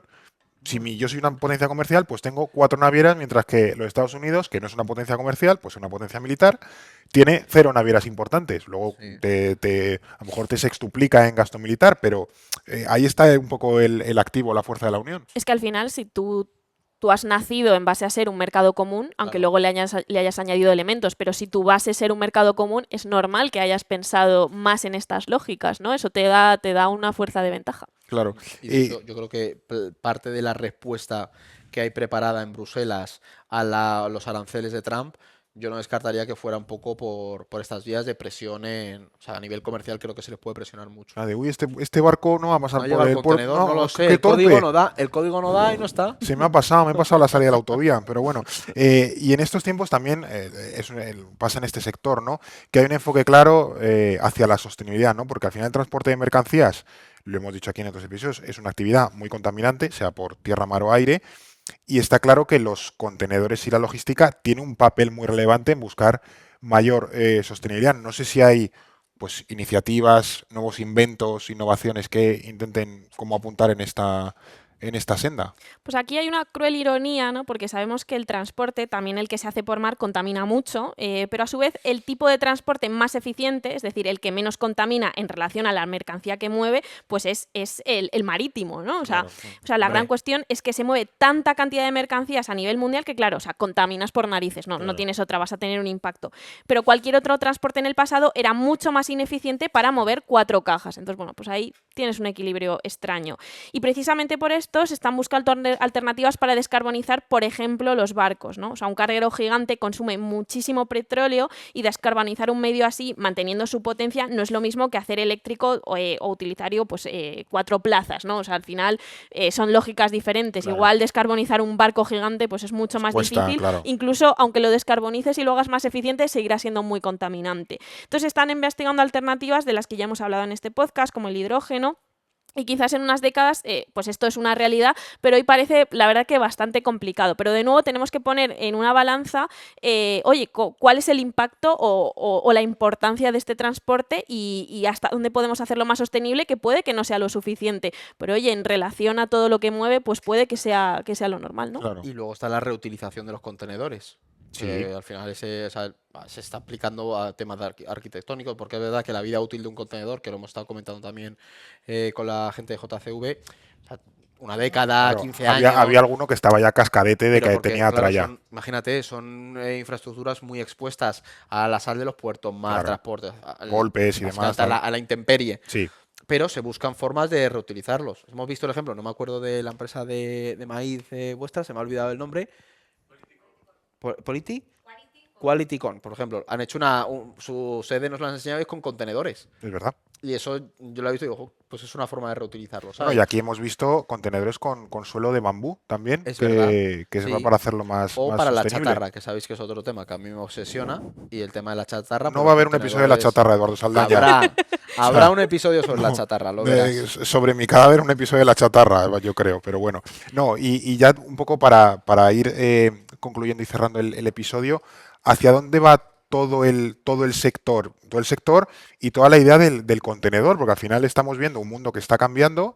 Esto quizás sea uno de los iconos de la globalización liberal de los, pues eso, 70, 80 y Sí. demás. No sé si este elemento va a tener que adaptarse al nuevo mundo o va a ser como el gran bastión, la fortaleza donde la globalización antigua, por así decirlo, va a resistir ahí. Pues aquí yo creo que esto se da un debate muy interesante porque aquí cuando hicimos el episodio de la globalización hablábamos de que, bueno, pues esos procesos de apostar por el proteccionismo te llevaba lentamente a una regionalización del mundo, ¿no? Que el comercio dejase de ser tan global y pasase a centrarse más en regiones. Pero en el fondo vemos que esta importancia de este comercio global, de los contenedores, de cómo están todas esas rutas y todas esas cadenas de producción, en el fondo ejerce un contrapeso muy interesante a esas lógicas proteccionistas. Lo vemos con Trump. Entonces esos contrapesos puede que en el fondo esa regionalización o esas crisis de globalización llegue mucho más lento de lo que estamos pensando. Y aunque termine llegando y todo se termine regionalizando más, pues seguramente yo creo que este comercio de contenedores, esta importancia de contenedores, se va a adaptar, va a seguir siendo importante.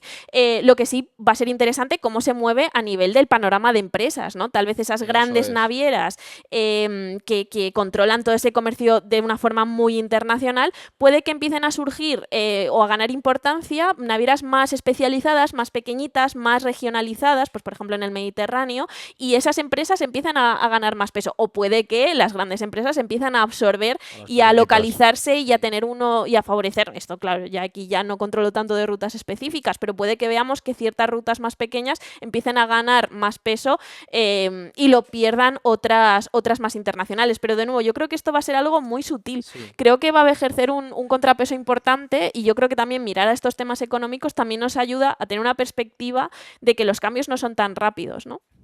Y, o sea, yo sobre todo o sea, estoy con Alba completamente y están las dos patas, las de las navieras, que a mí me parece muy interesante esa pulsión entre una visión del nuevo orden internacional que plantean Trump y otros frente a el interés de la empresa privada, que ahí va a haber una resistencia, porque al final tú en el Mediterráneo no puedes tener un flujo amplio de barcos de 20.000 contenedores en la cuenca mediterránea. Necesitas traerlos de otros lugares. Más pequeñitos. Claro, ¿tú crees más... que una naviera que ha hecho esa inversión va a decir, venga, vale, que dejo de traer el barco de 20.000 contenedores, Donald Trump, porque quieres y me cojo una chalupita para esto? No lo van a hacer. Entonces, esas resistencias creo que van a ser interesantes como la globalización liberal, la parte comercial económica, frente a la visión política de un mundo, como decía Alba, que mira a la época previa a la invención de algo tan básico como el contenedor. Y luego está la pata del contenedor, y es el contenedor va a seguir existiendo. Y algo tan sencillo es el invento más revolucionario de las últimas décadas. Junto con Internet, decías tú. Yo lo creo. Y previo, el espacio de los tornillos. ¿Cómo? La estandarización del hueco de los tornillos es la otra estandarización revolucionaria. Pero el contenedor, que no es Internet, que es digital y tan complejo, es lo más revolucionario que ha vivido la humanidad en las últimas décadas. Lo que sí hemos visto es que se están digitalizando más, que el seguimiento de los contenedores es muchísimo más... Que había algunos que ya, o sea, que tenían un GPS puesto... Con una plaquita solar para que se cargue y geolocalización constante. Claro, tú plantéate a eso, lo que hablábamos con la gente de JCV, le metes inteligencia artificial para ese seguimiento, lo que vamos a ver claramente es una optimización aún más de todo el comercio internacional. Bueno, segundo a segundo, ¿dónde están tus, a lo mejor, cientos de miles, millones de contenedores? Pues, puertos que tengan una capacidad logística muchísimo mayor en la que la presencia del humano se reduzca aún más. Es que un barco de estos Maxi Panamax o como se llamen... Sí, ahora a partir de ahora se llaman así. No sé cómo se llama, me ha ido el nombre, pero hay 20 personas a bordo. Ya. Pensemos en la locura que es una tripulación de 20, 25 personas llevando 20.000 contenedores. Pues eso a futuro... O 5.000 o 10.000, que antes era impensable, pero claro... Antes eso era esas personas al final se dedican a llevar el barco del punto A al punto B y no tocan un contenedor, eso ya lo hacen en el puerto, la tendencia será eso, a una digitalización mayor, pero el contenedor desaparecer no va a desaparecer. Sí, pero toda la automatización, yo he visto que algunos puertos funcionan, no totalmente, pero con ciertas iniciativas de automatización. Se expandirán regiones, porque hay muchísimas regiones, yo pienso en el continente africano, el crecimiento de ese continente es un mercado bestial para toda la cadena logística del movimiento de contenedores, a nivel de trenes, sobre todo camiones para llegar al centro del continente, y también a nivel portuario. Es decir, hay mucho potencial para que las navieras sigan creciendo. Y navieras europeas que seguro que están mirando al continente africano igual que los chinos. Pues nada, no te voy a hacer, tampoco te voy a dejar hacer un episodio de tornillos. Bueno, sí, a lo mejor ese mola. No. Pero bueno, no, tampoco, vale. Pues nada, le cerramos el paso a Eduardo.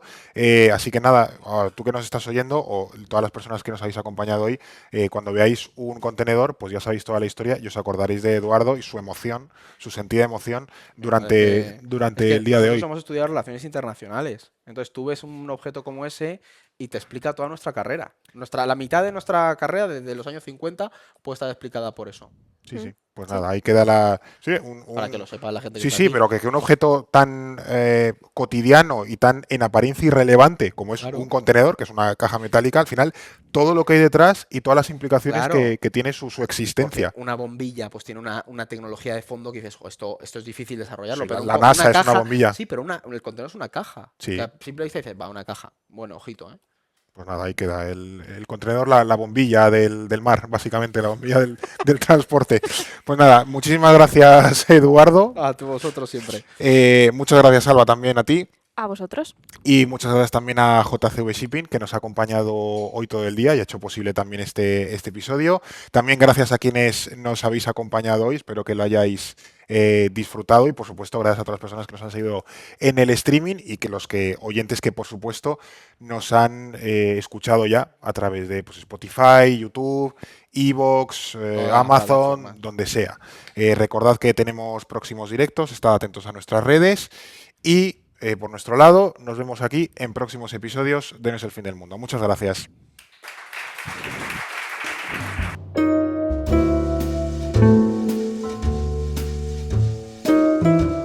Pues venga, vamos con la segunda parte, a ver qué tal. Hemos contado un poco la parte teórica, ahora vamos un poco con la parte más práctica, que también creo que es interesante, ¿no? Esto que hemos contado, bien, de manera aterrizada a clientes, a empresas reales, a la actividad del día a día, cómo afecta hoy, que eso también es muy importante y muy bonito, porque al final todo lo que hemos contado, pues, millones de contenedores que se mueven, sí, pero esos contenedores llevan mercancía de gente y de empresas reales que necesitan que su mercancía o su producto llegue de un sitio a otro. Entonces vamos a intentar entender ahora un poco cómo esa logística, la aterrizada, la del día a día, se adapta a los desafíos globales. Y aquí me acompañan a mi izquierda Óscar Calvo, que es Managing Director de JCV Shipping. Muchas gracias, Óscar. También por acompañarnos el día de hoy, que nos ha llevado a comer, nos ha enseñado los contenedores y demás. Ha sido fantástico. A vosotros. Eduardo se lleva un recuerdo imborrable. Y luego también tengo a mi derecha a Miguel Ángel Martínez, que es jefe de promoción exterior de la Cámara de Comercio, ¿no? Sí, exacto, eso es. O sea que muchas gracias por acompañarnos. Gracias a vosotros y tengo que confesar que he vivido en el pecado hasta esta tarde porque no os conocía, me da culpa, pero a partir de ahora tenéis un seguidor más. Nada, has encontrado la luz Ah, ya. Seguidor, ¿no? Suscriptor. Absolutamente. Bueno, todo Todo a su tiempo, claro. Todo a su tiempo. Poco Sí, a sí, poco. sí. Hace tiempo que no me reía tanto con el tema de Eduardo, del amor por los contenedores. Cuando decía el Panama Max, Suez, XL, no sé qué más, estaba acordando de un vídeo que vi ayer visualizando uno de estos barcazos poniéndose como a 20 grados en medio de una tormenta en el Mar del Norte. Algún contenedor se tiene que perder por narices. Yo me cago si voy ahí dentro. Es que he tenido que apagarlo porque me mareaba. Claro. Me estaba mareando, lo he tenido que apagar. Claro. No, y estos, a lo mejor en 20, 30, 50 años, son los que dicen, no, estos eran los pequeños, y ahora hay un Dios sabe qué, Max, Neo, no sé qué. Pero bueno, han tocado techo, ya se van a cortar. Sí, porque con el Evergiven que habéis comentado antes, ya vieron cuáles son los riesgos. Al final estamos pasando por una acequia. Es que al final lo que es el canal de Suez es una acequia donde te está metiendo un pedazo de barco que incluso podías poner el Evergiven y lo podías ir poniendo. Yo, por ejemplo, publiqué en el pueblo nuestro de Huesca, ponías el Evergiven y te ocupaba todo el pueblo de largo y lo podías ir colocando en la Plaza del Pilar y tal, porque se podía jugar para ver lo largo y las dimensiones que tenía, y es una barbaridad. Entonces, a nivel de dimensiones y de capacidad, yo pienso que ahora ya estamos, que las propias navieras han dado cuenta que ya han estirado mucho el chicle en cuanto a capacidad de barcos. Creo que además también, yo creo que, bueno, habrá mucha gente que no lo sepa, ¿no? Que estos, pues, Suezmax o Panamax, lo diseñan para que quepa justo casi rozando el borde del canal. Quiero decir, es que apuran hasta el último milímetro de la capacidad, porque son, a lo mejor son, yo que sé, 100 contenedores más que caben en el barco. O sea, que no es que quepa ahí a los lados sobre mucho y que bien pasa, sino que es que va rozando el poste y casi como cuando aparcas al lado de una columna, que dicen, madre mía, a ver si esto me cabe. O sea, que es interesante que apuran muchísimo. Bueno, de hecho, en las obras de la ampliación del Canal de Panamá, cuando terminaron de las obras para la ampliación, los últimos barcos que ya estaban fabricando ya no entraban otra vez por el Claro. Canal de Panamá, con lo cual iba más rápido la fabricación y las dimensiones de los barcos que la que era la obra civil. En el Canal de Suez es más sencillo porque al final no deja de ser arena, que es el amigo de la excavadora, Claro. más rápido haciendo hueco, pero por el tema del Canal de Panamá era más complicado. Pues nada, vamos a aterrizar un poco ya digo, en la parte más práctica, que al final vosotros estáis más sobre el terreno, con la realidad de, pues al final, importadores, exportadores que están intentando hacer su trabajo. Por empezar un poco por lo general e ir bajando a lo particular, ¿cuáles diríais que son hoy los grandes retos en las cadenas de suministro, los que veis vosotros? Eh, Nosotros en la Cámara de Comercio, un poco por lo que vemos, por lo que nos demandan las empresas, que hemos tenido que cambiar la mitad de la batería de servicios, principalmente es recurrentemente tema de costes y tema de proveedores. Porque claro, ahora el aprovisionamiento viene de muchísimos puntos diferentes y como esto es como, me decía hace poco un empresario, jugar al ajedrez y cada 5 minutos hay un pequeño terremoto, se caen las piezas, tienes que guardar dónde estaban. Entonces, claro, monitorizar eso es, Claro. es, es muy complicado. Em, no vengo a vender mi libro, pero mis compañeros de sistemas en el área de internacionalización de la cámara están enchufados cada uno como a 4 pantallas, a decenas y decenas y decenas de bases de datos, y eso es ahora lo que más se nos está demandando, porque es que cambia de un día para otro. Claro, el tema de los aranceles tan traído llevado estos días, pues aparentemente se supone que Trump está jugando a teoría del juego, es decir, pido 100, me Sí. quedaré con 7 o 10 o 12, estupendo, pero cada mañana a las 8 de la mañana veo a mis 4 compañeras de inteligencia de mercados volviéndose locas y preparando una respuesta con un algoritmo para una empresa que se aprovisiona en 3 o 4 sitios, viendo cuál es el origen de las mercancías, viendo si hay arancel o no hay arancel y si lo hay, cuándo se aplica, si me viene mejor comprar de aquí y comprar a otro sitio, es una auténtica locura. Es, O sea, que por ese lado, mejor aranceles claros, que no un día sí, un día no, te los subo, te los bajo, te los quito, que los pongo, prórroga, no prórroga, eh, me levanto con dolor de Eh, cabeza, tal. sí, sí, sí, sí, la verdad es que es tremendo. Pero es que incluso aún no habiendo aranceles y aún no habiendo Trump, también tienes que tener todo Claro, monitorizado, porque existe lo que son otros los riesgos. ALCs, los acuerdos de libre comercio con diferentes países que no siempre se conocen. Entonces, ya estoy empezando a hacer demasiada publicidad, otro de los servicios que se pone encima de la mesa es calcular si puedes hacer alguna mejora en el aprovisionamiento en función de si los países donde tú estás comprando tienen o van a tener acuerdos de libre comercio. Entonces Claro. es un galimatías muy, muy importante. Sí. Y esto se nota a la hora de gestionar, pues eso, la relación con los clientes, los envíos, Es que lo que tú fletes. decías, los clientes quieren estabilidad. O Claro, sea, el flete vale 1.000, vale 2.000, vale 10.000. Lógicamente va a ser más limitado. Comentábamos en la comida la incidencia del flete en función del producto que se transporta dentro de él. Entonces, influye muchísimo y los clientes lo que necesitan es una estabilidad. Es decir, ¿cuánto me va a costar? ¿Qué aranceles voy a obtener? O sea, ya no es una cuestión de que sean aranceles del 5, del 50 o del 75, es dime qué aranceles voy a tener. Porque al final, desde que un cliente hace una oferta hasta que esa oferta se confirma en un pedido y ese pedido sale, hay un proceso que es de fabricación, o sea, hay un proceso largo. Entonces, los clientes lo que no puede ser es que cuentes, igual me da con el tema de los aranceles que con el tema de los fletes que hemos vivido durante la época sobre todo a partir del año 2020 y para adelante. O sea, si el flete va a ser el que sea, dame una estabilidad.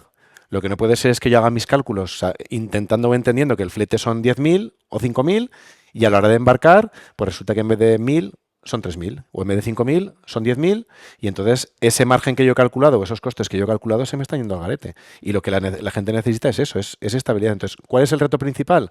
Es la estabilidad.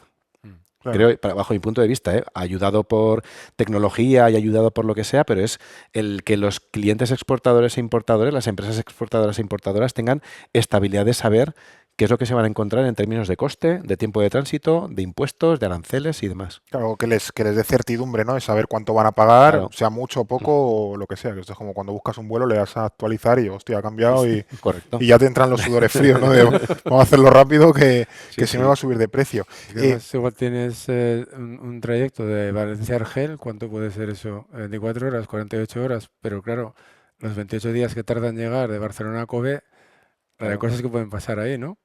Claro, que al final hay otros riesgos asociados, que es lo que decís, ¿no? Que también pues, una cosa tan tonta como los hutíes en Yemen que se ponen a disparar misiles a barcos, eso al final también es un problema que incide en toda la cadena de suministro, porque los barcos tienen que dar la vuelta. Es un Pues problema gravísimo. es que un problema tan tonto como eso acabó cerrando un mercado para varios sectores en concreto. Esto creo que lo comentamos hace unos meses. El tema de la alfalfa, que la Sí, alfalfa desde aquí en Aragón va sobre todo zona Oriente Medio. eh, lo que nos comentaba Óscar muchas veces, si tú tienes un producto que puede dar la vuelta a África, perder X días, estupendo. Pero con el tema de la alfalfa estaba totalmente cerrado y es que se cayó por completo el mercado.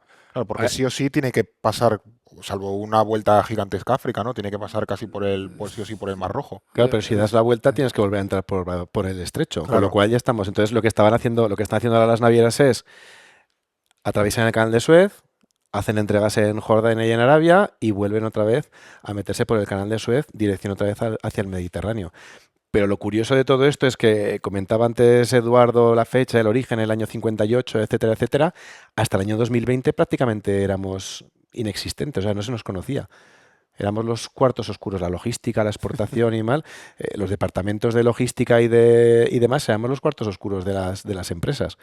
Y parece que es que tocaron el avispero con el tema de la pospandemia y todos los desajustes logísticos y ahí ha venido todo en cascada. Ha sido el Ever Given, que a lo mejor antes pasaba y no se notaba tanto porque a lo mejor los barcos no eran tan grandes, pero es que ha venido todo en cascada.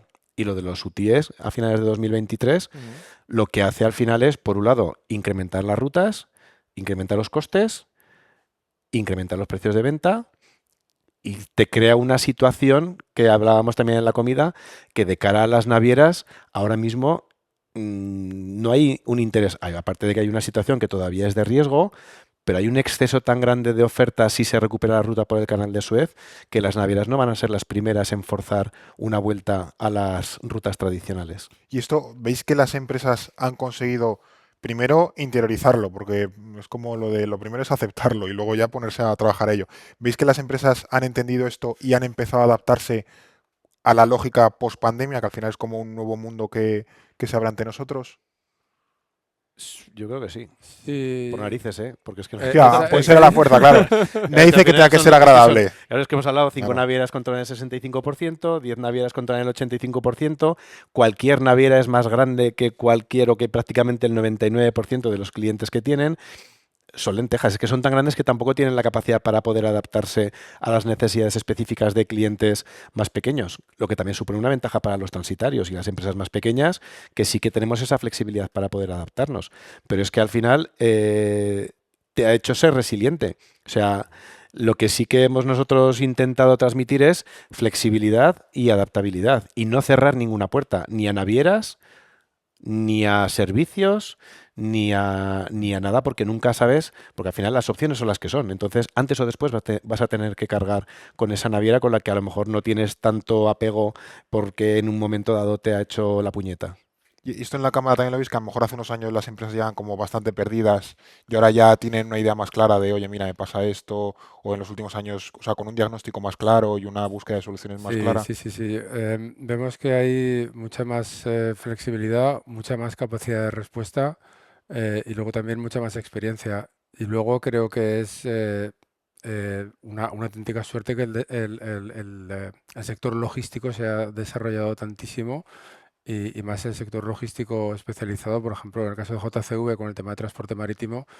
Porque, a ver, yo llevo 18, 19 años en cámara, antes estuve 10 años en un departamento de comercio exterior, es decir, el siglo pasado literalmente, y me hubiera gustado contar con este tipo de herramientas que te dicen en cada momento, con el GPS, con el tal, con el cual, y con el trabajo maravilloso que ha hecho JCV, igual que otros transitarios, eso para mí hubiera sido maravilloso, pero ahora eso es una herramienta brutal. Yo recuerdo cuando haciendo un paralelismo, los mailings para búsqueda de clientes en las dos empresas en las que estaba, que es que era todo fotocopias de listines telefónicos de Japón o de Estados Unidos o de Alemania que me mandaban por fax y entonces yo cogía, empezaba a subrayar pero en internet y nada, vamos, hace 25, 26, 27 años. Y claro, eso era absolutamente artesano. Ahora se ha multiplicado por mucho la capacidad de llegar más lejos, pero también la capacidad de evitar problemas por el camino. Hombre, milagros quizá no, No, claro. pero desde luego el sector logístico es un pilar, pero absolutamente, no descubro América, pero fundamental el tema del comercio exterior. Hay casos extremos de empresas que, pues, no sé, por poner un ejemplo real, una empresa que tenía el 100% de la exportación en Argelia. Te cierran el mercado 2 años y medio por tema político y adiós muy buenas. Pero claro, lo que se dice de diversificar, poner los huevos en diferentes cestas, Sí. pues claro, hay empresas que exportan hasta el 80-90% de su facturación y llegan hasta 120 y 130 países. La media aquí en Aragón, en España, está en 35 o 40 países a los que se exporta. Entonces, bueno, Y pues habrá mucho mercado europeo también, que eso sí, sí, alivia un sí, poco, sí. ¿no? De alguna manera, sí, se puede complementar la respuesta a tu pregunta em, diciendo que las empresas también han ido evitando riesgos poco a poco, ya desde los años 2002, 2004 aproximadamente, las ventas a lo que era la Unión Europea estaban en torno al 82%. Claro. Y en el 2010, no, sí, antes de la pandemia, 2019-2020, eso bajó hasta el 63-64%. Es decir, y aquí en Aragón, por ejemplo, se llegaba hasta 130 países diferentes. Entonces, claro, se ha ido aprendiendo, aprendiendo, aprendiendo, y las 2 décadas doradas del comercio exterior en Aragón y en España, aunque en Aragón un poquito más remarcado, hicieron que se estuviera creciendo las exportaciones hasta el 8 o 9% anual. Eso es una barbaridad. Una barbaridad. Entonces, es un aprendizaje continuo, digamos, ¿no? Pero claro, pues cuanto más países, mejor. Te metes en más líos, por supuesto, pero para eso están las transitarias, para eso están los bancos, para eso están las agencias de seguro de crédito de exportación. Son pilares fundamentales, ¿no? Entonces, hay unas que van digamos, en los vagones delanteros, otras en el furgón de cola, pues quizá porque falte un poquito el tema de la, Mm. de la estrategia, ¿no? Estar en una feria y me he encontrado un ruso que, mal ejemplo, me he encontrado un japonés que me ha dicho que quiere comprar el producto, pues un poco a lo que va saliendo de manera pasiva, pero cada vez hay más empresas que ponen la estrategia. A ver, análisis, import, exports, tendencias, hasta los 5 países primero. Y eso al final te da muchísima estabilidad. La mayoría de las empresas que conozco que empezaron hace 20 años a exportar, la inmensa mayoría, los que diversifican, Salen pues con ganando, ¿no? muchísimo, Salen. muchísimo trabajo, porque aquí veo un montón de valientes que llevan pues 15 y 20 y 25 años viajando por el mundo, al final los resultados caen. Pero es una carrera a largo plazo. Claro, que al final la diversificación te hace más resiliente ante pues, imprevistos, riesgos, en fin, Mm. vaivenes que pueda haber en el mundo. Has mencionado el tema de los transitarios y creo que es importante que nos detengamos porque hemos hablado un poco de las navieras, como su negocio tradicional no es que lo estén abandonando, pero está intentando expandirse a más zonas y esto es como cuando Sauron en el Señor de los Anillos intenta ya expandirse, ¿no? fuera de Mordor. Em, que entiendo que esto tiene retos para empresas como la vuestra, también oportunidades, porque al final, claro, un monstruo gigantesco, pues que tampoco estamos acostumbrados a hacer un poco lo que quiera, eh, ¿cómo veis que puede existir esa relación o vuestro encaje en un intento de estas grandes empresas por expandirse también a las cuestiones de logística? Nosotros desde hace ya un tiempo venimos diciendo que nuestro sector, en general, a nivel de transitarios, tiene que evolucionar. Entonces, el transitario tradicional de subcontratar todos los servicios, añadir un margen y no aportar o aportar muy poco valor, cada vez va a ir desapareciendo. Entonces, yo tengo la impresión, o tenemos la impresión, de que estamos mutando hacia asesorías o consultorías expertas en transporte internacional, porque la intención de la naviera de hacer una integración vertical hace que cada vez las posibilidades de los transitarios de poder gestionar con nuestros propios medios partes del transporte sean más difíciles.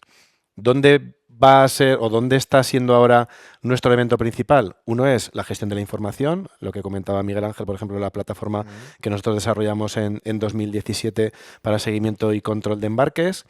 Otro va a estar en saber qué es lo que las navieras pueden pedir y qué es lo que no pueden pedir o qué es lo que no corresponden, o por lo menos defender los intereses de los clientes. Porque al final, en su intento de integración vertical, hay muchas veces que entran como elefante en una cacharrería.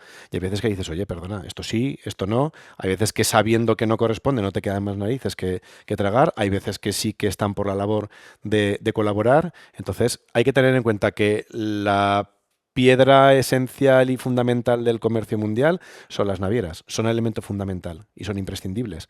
Pero dentro de eso, los transitarios, lo que tenemos que hacer es, conociendo las necesidades de los clientes, que yo lo que decimos en JCV es que nos toca ser proveedores de nuestros clientes, como no puede ser de otra manera, pero nos toca ser también proveedores de nuestros proveedores. Porque la manera que tienen de trabajar las navieras es la suya y no se van a adaptar, porque no pueden, porque son muy grandes. Entonces, nosotros sabemos qué necesitan los clientes y se lo intentamos dar, pero también sabemos qué necesitan las navieras y se lo intentamos dar también y les facilitamos el trabajo para que seamos un partner de confianza suyo y que sepan que trabajar con nosotros es positivo. Porque al final de todo somos empresa de servicio. Es decir, nosotros tenemos que sumar todos los eslabones de la cadena logística y sobre eso aplicar un margen. Entonces dependemos de un flete interesante que me dé la naviera que me permita, añadiendo mi margen, poder ganarme la vida. Entonces, somos más dependientes muchas veces, dependemos más el poder conseguir una carga de que una naviera nos dé unas buenas condiciones y tenga una preferencia con nosotros a que un cliente quiera trabajar con nosotros. Porque si por mucho que el cliente quiera trabajar con nosotros no entramos en ese precio que necesita, estamos fuera. Y que a lo mejor la capilaridad del territorio, una naviera a lo mejor no te lo da. Quiere decir, al final, pues conocer el cliente porque ha sido a su fábrica, o le conoce desde hace 20 años, a lo mejor una empresa tan grande no puede alcanzar ese nivel de relación, ¿no? Con al final. Que esto al final es una cuestión de confianza, de Por eso. acompañamiento, sí, o sea, es totalmente, o sea, la relación de transitario con exportadores e importadores se basa 100% en la confianza. Luego viene todo lo demás, pero si no generas confianza y no aportas valor a lo que el cliente necesita, las posibilidades de que puedas trabajar o de seguir trabajando cada vez son menores. Claro. Y esto luego también entiendo que implica, además creo que lo habéis mencionado los dos, tú en la comida y tú, Miguel Ángel, ahora, la importancia de la digitalización. Que al final pensamos, ¿no? Que al final, pues yo qué sé, que gestionar contenedores no es meterlo en un barco, sacarlo y llevarlo de un sitio a otro, sino que al final es tener un control muy preciso de en qué lugar está cada cosa que lleva, por qué, dónde va, cuánto tarda, cuánto retraso puede tener si es que lo tiene. Y en esto la tecnología juega un papel muy, muy importante. O sea, que aquí en esto de la logística es fundamental la tecnología. Y no me quiero imaginar ahora un poco con la inteligencia artificial. Uf, inteligencia artificial. Es el siguiente melón, ¿no? Sí. No, por rematar lo que estaba diciendo Oscar, los transitarios, igual digo una burrada, pero para mí es como si fueran las agencias de viajes de las mercancías. Yo ahora estoy hablando con Iberia por una misión comercial a México, tengo problemas, no me aclaro con ellos. Me dan la vuelta, te cambio los asientos, esta tarifa no sé qué. Pero hablo con la persona de confianza que hace 15 años que nos acaba de África, de los países más recónditos, me dice, te lo apaño, me No, fío. no te Entonces, preocupes. Claro. sí. Entonces, es que en este caso yo creo que es lo mismo, ¿no? Sobre todo confianza. Y enlazando con la digitalización, yo ya no solo en el tema de logística, un antes y un después de la pandemia. Yo recuerdo mi primera videoconferencia en pandemia, en una misión comercial con Arabia Saudí. Por videoconferencia, con Zoom, me temblaban las canillas. Digo, Zoom, pero ¿esto qué es? Yo veía luces por todos los sitios, empresarios por todos los sitios, pero claro, había que aprender a base de golpes. Y ahora pues ves el Zoom y te ríes. Estás con 2, 3 a la vez sin ningún problema. Pero sí, yo de hace 5 o 6 años a esta parte se ha acelerado muchísimo eso y en el tema logística, que desconozco en bastante medida, pues no quiero ni imaginar. Pero vamos, yo creo que hoy día... Y sí, yo de tema de inteligencia artificial hice un curso hace unos 4 o 5 años y aprendí determinadas cositas, pero no sé si me da un poco de miedo cuando tienes algo serio, tratar de hacerlo a través de esta vía. Pero una cosa está clara, que de aquí a X, siendo X igual a 5 años o menos, me da la sensación de que como no pasemos de nivel amateur a nivel profesional, estamos fundidos. O sea, a mí me ha flipado que vosotros también tenéis, o sea, una pata muy importante que es tecnológica. O sea, más allá de gestionar mercancías, es que al final en vuestro core del negocio está la parte tecnológica. Es que sin eso no vais ni a la esquina. Claro, porque es la unión de todo, es la unión de lo que los clientes necesitan y de lo que, porque al final la herramienta, o sea, la plataforma de seguimiento de embarques que nosotros tenemos también es una herramienta para nosotros. O sea, no es el decir aquí lo tienes, que las navieras han desarrollado plataformas, pero te dicen aquí está, haz tú la reserva, haz tú el seguimiento, si quieres algo. Entonces te doy la herramienta, pero haces el trabajo por mí, el riesgo lo asumes tú. Y al final cada naviera tiene su plataforma con su lenguaje diferente que también hay que saber interpretarlo, que para nosotros, para los transitarios, es una ventaja de cara a poner en valor también nuestros servicios. Entonces, la plataforma nuestra al final lo que hace es recoger la información de cada uno de los embarques independientemente de la naviera con la que trabajas y actuar sobre excepciones. Es decir, si va todo bien, no te digo nada. Si hay alguna cosa que yo he detectado y que puede hacer que el servicio, que el embarque sufra algún tipo de perjuicio para tu cliente o para ti mismo, pues te aviso. Pues si va con retraso, si hay un transbordo no previsto, si los contenedores se han descargado en el puerto de destino hace más de 7 días y nadie los ha retirado todavía, porque eso genera, como hablábamos en la comida, pero cantidades bestiales en gastos de ocupaciones y demora que no Que la naviera no suponen... te avisa. No, o sea, la naviera te dice simplemente, era lo que hablábamos, tú entras hoy y te dice el barco llegará el día 1. Entras mañana y te dice el barco llegará el día 7. Pero no te avisa ni te dice lleva un retraso de 6 días, simplemente te va actualizando la información. Nosotros esa información la vamos recogiendo regularmente, la comparamos con la información previa que teníamos y si hay variaciones, el sistema actúa. Y con el tema de las demoras lo mismo. Tú has descargado un contenedor, tú ya sabrás cuando lo termines de despachar, cuando te lo lleves de puerto. Entonces, hay veces que el receptor no se ha enterado de que la mercancía le ha llegado, que tiene algún tipo de incidencia con el despacho de aduanas. Entonces, eso al final lo que nosotros intentamos, pero lo que hablamos, somos las personas, utilizando la herramienta es minimizar esos extracostes, que hay veces que no es tanto el que podamos solucionarlo, sino el que podamos informar. Porque si hay un retraso de 25 días, nosotros no podemos coger con un helicóptero y enganchar, que hay veces que la gente ha preguntado, oye, ¿podemos ir? Porque es súper urgente, tal, lo descargamos en un puerto de antes y me lo traigo por camión. Claro, eso es la operativa de los barcos, es impensable y menos con barcos cada vez más grandes. Pero por lo menos en el peor de los casos, somos nosotros los que informamos al cliente y es el cliente el que informa a su cliente, que era una de las demandas que los clientes a nosotros nos hacían. Es decir, me sabe fatal que tenga que ser mi cliente el que me avise de que mi mercancía llega tarde. Y eso es lo que con la plataforma intentamos, que es favorecer y facilitar el trabajo diario de las empresas. Y es hacia donde los transitarios en general tenemos que ir. Tenemos que ser facilitadores.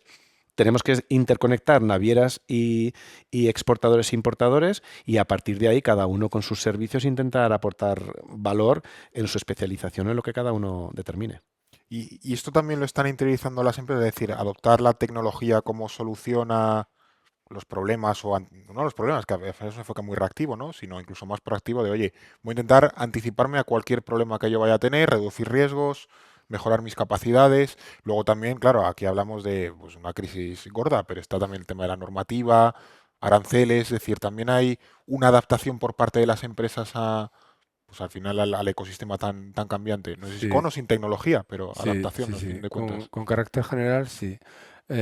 Con los sistemas, por ejemplo, que tenemos de monitorización de información de importaciones, de exportaciones, de proveedores, de competencia, de tendencia del mercado para los diferentes tipos de productos. em, el, el- el output que sale, digamos, de la cámara, el entregable, pues es en diferentes sistemas, que si Power BI, que si no sé qué, que a mí me sonaba todo a chino. Y digo, Esto no lo va a entender nadie". Bueno, pues Se de ponen las pilas, todos ¿no? los clientes, de todas las empresas receptoras de este servicio, sí, sí, lo cual es una grandísima noticia. La verdad es que hay, como siempre, pues los alumnos más avanzados de la clase, eh, los que tienen que repetir como yo en tecnología, pero hay una tendencia a cada vez más y más.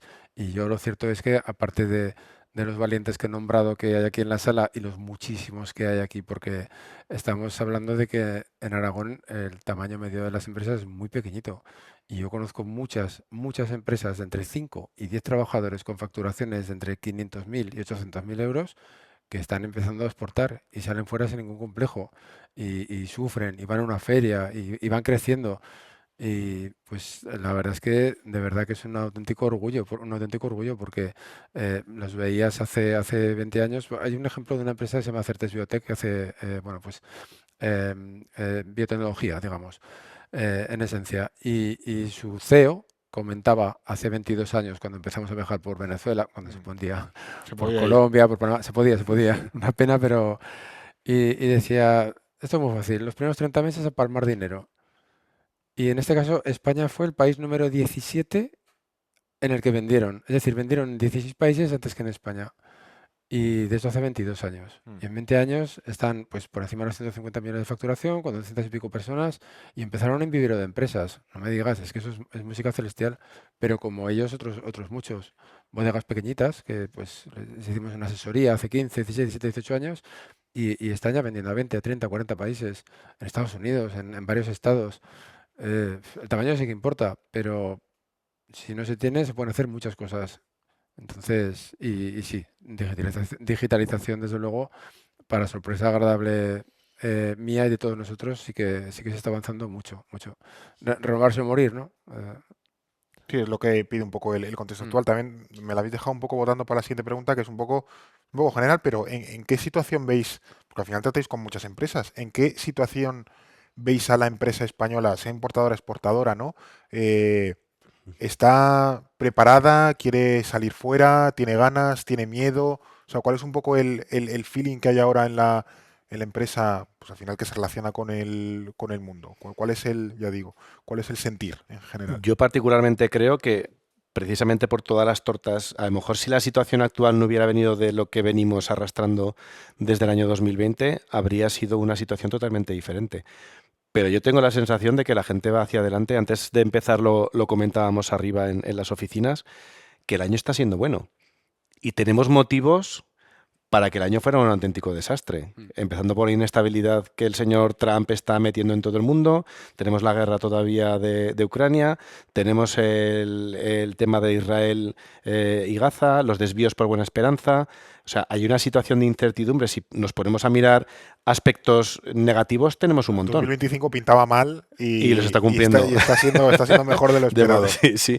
A ver, a nivel de todas las cosas, no hay ninguna que se haya solucionado, salvo la huelga de estibadores en Estados Unidos, que había a principios de año, Sí. pero el resto de los aspectos que estaban en el aire siguen exactamente igual. Y aun con todo y con eso, mira las estadísticas y el año está siendo bueno. Entonces, yo particularmente creo que las empresas en general se aíslan del ruido exterior. Tú no puedes estar pendiente de lo que este señor todos los días en función de cómo se levanta haces o no haces. Lógicamente tienes que estar pendiente si tu mercado es Estados Unidos y tus aranceles pueden suponer que tengas que pagar un 145% más, pero bueno, pero es a lo mejor cuestión de enfocarte hacia otros países, buscar otros mercados o centrarte en esos otros mercados que ya tienes, como decía Miguel Ángel, que aquí en Aragón hay muchísimas empresas que lo están haciendo muy bien en muchísimos destinos porque Estados Unidos no es nuestro principal destino. Y a lo mejor es basarte en esos otros negocios y olvidarte de lo que pasa alrededor, porque al final las mercancías salen, las mercancías llegan y los flujos más o menos se están manteniendo. Entonces yo particularmente creo que la gente ya se ha vuelto, no sé si resiliente o curada de Naturalizado, espantos, ¿no? A lo mejor más. o somatizamos más También. rápido y ya directamente dice, pues bueno, porque con el tema del coronavirus pasaba eso, o sea, a nivel logístico. Es que hasta el año 2020 no había pasado absolutamente nada.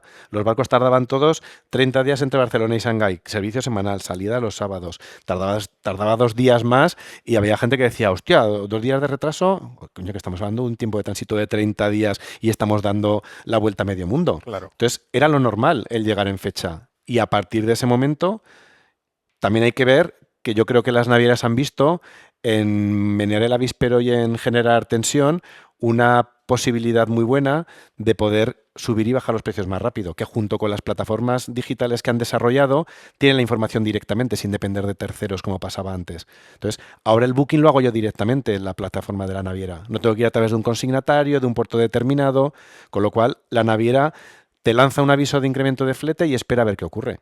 Y va a ver directamente si tú esa reserva la estás manteniendo, la cancelas, la retrasas, que es lo que está pasando con los fletes a Estados Unidos. Llevamos avisos de incremento de fletes desde el mes de marzo y se va posponiendo. ¿Por qué?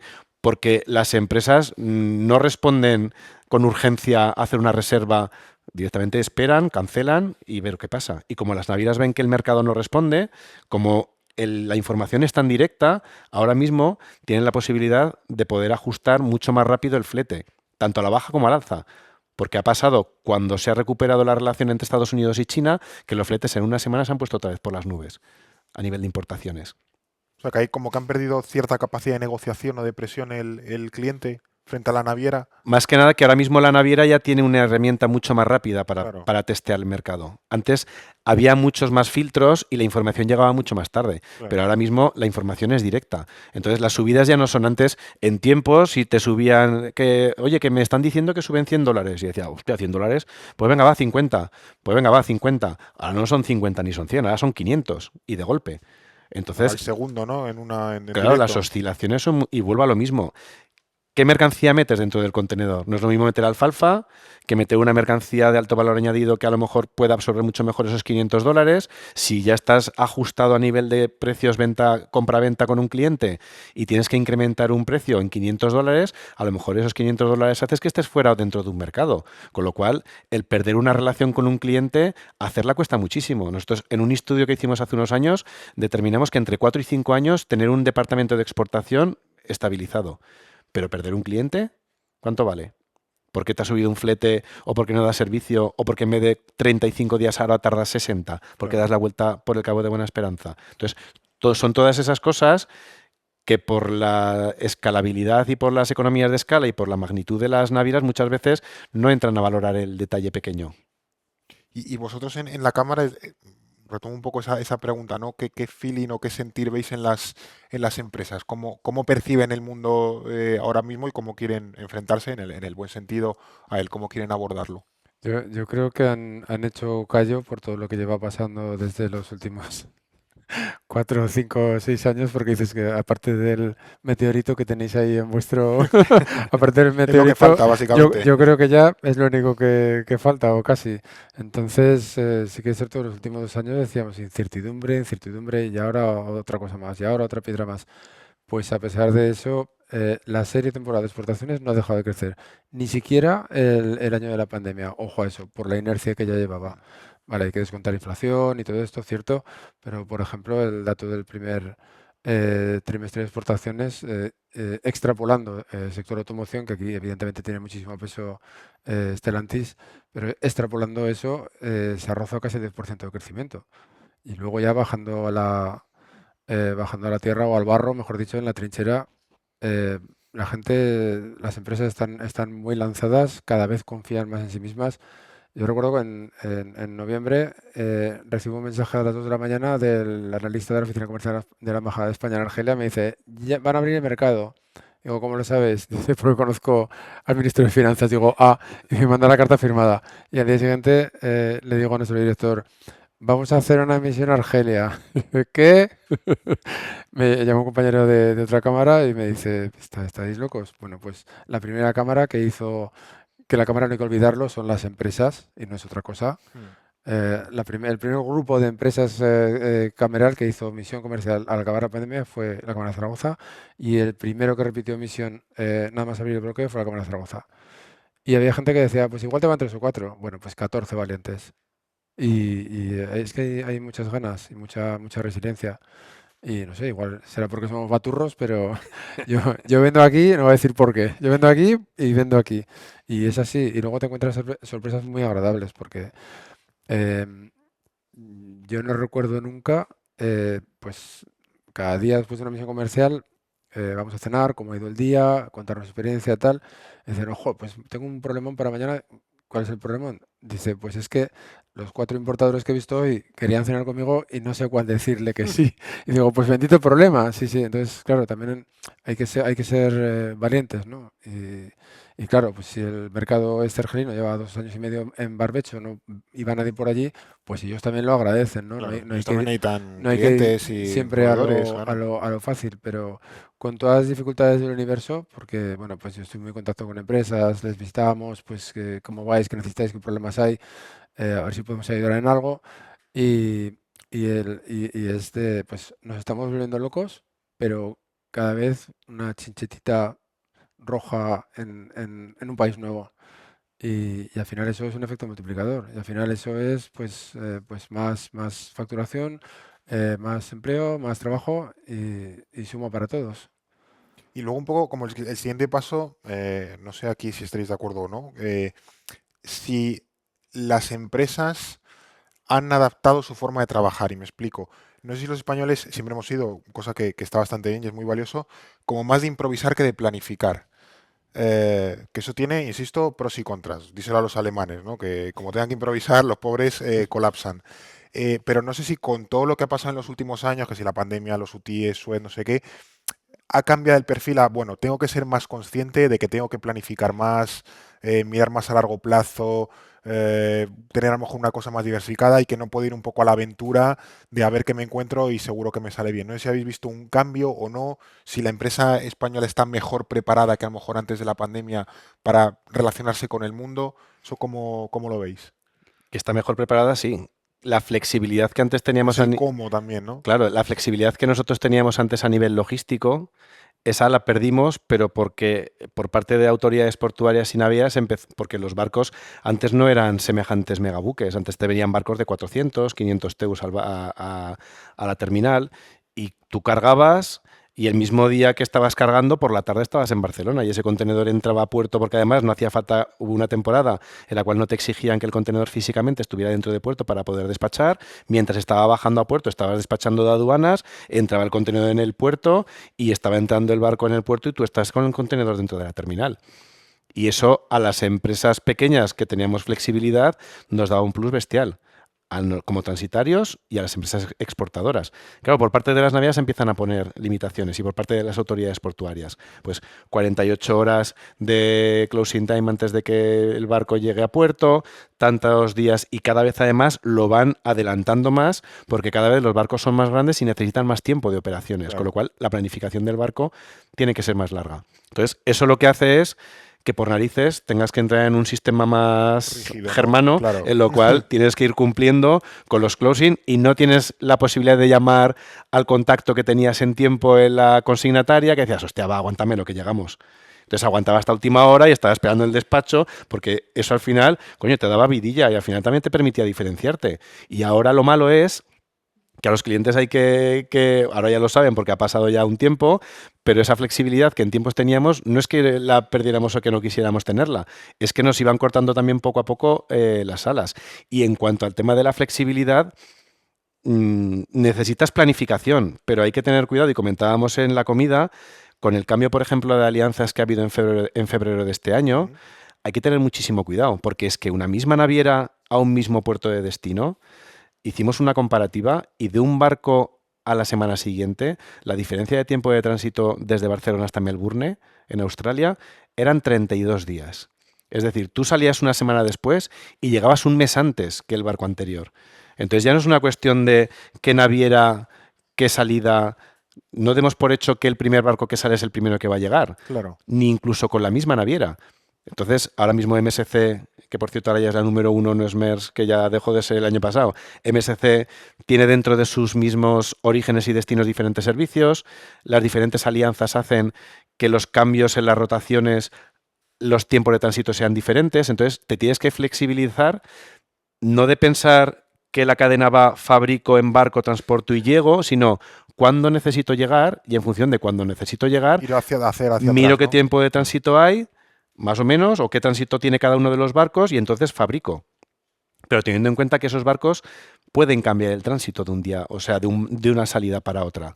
Con lo cual eso afecta muchísimo y te obliga a, por un lado, estar mucho más coordinado, pero por otro lado, a tener flexibilidad para poder buscar alternativas de última hora. Pero eso complejiza también la cadena productiva. A lo mejor te obliga a tener, yo qué sé, pues algo más de stock para poder sacarlo por si el barco este que te toca pues va a Melbourne a remo en vez de a motor, ¿no? Pero que eso al final como que hace a la empresa como mucho más dependiente de las navieras en ese sentido, ¿no? A ver, dependiente es. O sea, Claro, pero más en el sentido de te pone más condiciones, todo puede ser más complicado, te tienes que fijar en más detalles. claro, y eso vuelve a ser un aspecto positivo para nosotros como transitarios. Por eso Claro. decía más una orientación hacia asesoría, consultoría y expertos en transporte internacional, a saber el lenguaje de cada una de las navieras y a saber fijarte en estos detalles que hasta ahora se daban por hechos, porque MSC tenía desde Barcelona a Melbourne este servicio, más o menos este tiempo de tránsito. Luego ya sabes que pueden surgir situaciones de que te dejan un contenedor enganchado en un puerto de transbordo o mil historias, pero más o menos el tiempo de tránsito se iba cumpliendo. Y ahora mismo cada una de las alianzas está apostando por una serie de diferencias importantes que hay que tener en cuenta. Claro. Y tú que te reías, Miguel Ángel, cuando mencionaba lo de la improvisación, ¿tú ves que ha habido también un cambio de chip en la empresa española, que nos estamos mejor preparados, Sí. no sé si haciendo un modelo más híbrido, ¿no? Del antiguo de improvisación a una mayor planificación y Sí, investigación? sí, sí, sin duda. Antes yo creo que hace unos años la palabra estrategia nos producía a todos urticaria, alergia, pero extrema además. Porque claro, si hablas de estrategia parece que va a hablar un gurú. Y como decía un muy buen empresario aragonés, estrategia es coger un papel y un boli y decir qué vas a hacer y cómo lo vas a hacer. Traducido al comercio internacional, marketing estratégico, marketing operativo, es decir, dónde me van a comprar y va a haber menos problemas. Mirar series estadísticas de si está creciendo o no la exportación de mi producto a ese país y cuánto importan varios países de ese producto, lo cruzas y aquí es donde tienes que ir. Y luego el plan de marketing operativo, pues ahí entra logística, te lo comentaba Óscar, el tema de productos, si hay que modificarlo o no, política de precios, qué Incoterm utilizo, mil cosas. Pues eso antes, para que te hagas una idea, mi posgrado de comercio exterior fue en el siglo pasado, en 1995.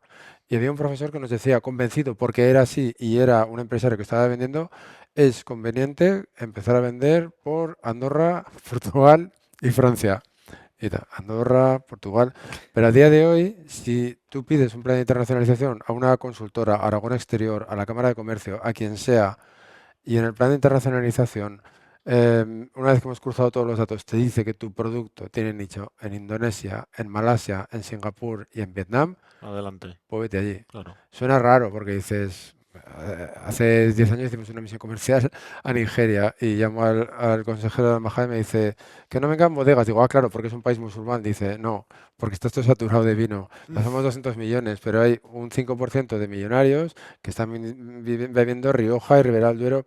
Es información, información. Está totalmente actualizado. Y sí, ahora de los dos bloques que digamos se podría generalizar que hay de empresas exportadoras, la que tiene ya recorrido, la que ya tiene experiencia, la inmensa mayoría tienen ya su plan orquestado y del segundo bloque, pues empresas con menos experiencia, casi siempre hay una correlación con el tamaño. Las más pequeñitas es comprensible que te digan, pues voy a ir a una feria y venga, tengo un cliente a ver si vendo, pero has mirado los aranceles, has mirado la competencia, has mirado... No, no, pero bueno, ojo, la intuición empresarial también cuenta mucho, pero si a eso le sumas esta planificación, pues bueno, ¿éxito asegurado? No. ¿Probabilidades elevadas? Sí. Sí, que es al final la planificación es importante, pero no puede ser tampoco una cosa sagrada que carezca Sí, de sí, sí, sí, sí, improvisación, ¿no? efectivamente, efectivamente. Soy una frase de todo plan no aguanta el primer contacto con el enemigo o algo así, pues al final que todo plan es increíble hasta el primer contacto con el enemigo, pues esto es un poco lo mismo, hay que tener un plan, pero luego también tener capacidad de adaptarte cuando ves el Te percal que mete, tienes en un destino. te meten un gol en el minuto uno, alguno Claro, vale. hay que seguir jugando otros De los 6 89. defensas quito alguno. Claro, claro. Luego también por ir un poco, también cerrando, que ya son las 8. Claro, aquí tenéis a muchos clientes que sabrán de sobra cómo trabajáis, pero en cualquier caso, también a modo de conclusiones, ¿qué consejos o ideas claras debe tener ya cualquier empresa que quiera comerciar, importar o exportar, en el sentido de cómo o qué papel debe jugar la logística en su trabajo, en su actividad económica y cómo se relaciona eso con el contexto internacional que tenemos? Nosotros desde hace ya, a raíz de la experiencia y de las muchas pilladas de dedos que tuvieron clientes, porque al final, cuando la oscilación de fletes no era tan alta, había mucha gente que daba una validez del precio puesto en el puerto de destino de varios meses o incluso algún año. Entonces, ¿qué pasó? Cuando llegó a estas diferencias de precios, la diferencia entre el flete que habían calculado y el que tenían que pagar en el momento del embarque era bestial. Entonces, nosotros desde aquel entonces recomendamos, por un lado, cuánto vale tu mercancía puesta en tu almacén, en el almacén de origen. A ese precio le das la validez que tú consideres, porque nadie mejor que tú sabe cuál es el precio y la validez que puedes dar a tu producto. Y ahí, adicional, le dices al cliente que el transporte a día de hoy y hasta el 30 de junio o hasta la fecha que sea vale tanto. Y disociar las dos partes. Por un lado va la mercancía y por otro lado va el transporte. Y de esta forma, esas oscilaciones del transporte las sacas y las minimizas. Y ya es un elemento de poder negociar con los clientes de una manera determinada. Los tiempos de tránsito, tener en cuenta que son variables, las incidencias. La parte buena, esto de que si debes 1 millón al banco tienes un problema, pero si debes 1.000 millones, el problema no lo tiene el banco. Claro. Cuando pasan este tipo de situaciones, la parte buena es que todo el mundo, si quiere saber, sabe. Hay gente que no le interesa saber y dice, a mí no me explicas, a mí mándame la mercancía y déjame de historias. Pero por norma general la gente, si quiere saber, sabe. El tema de los aranceles es lo mismo. O sea, todo lo que puede generar una situación de incertidumbre, sácala de la ecuación de tu mercancía.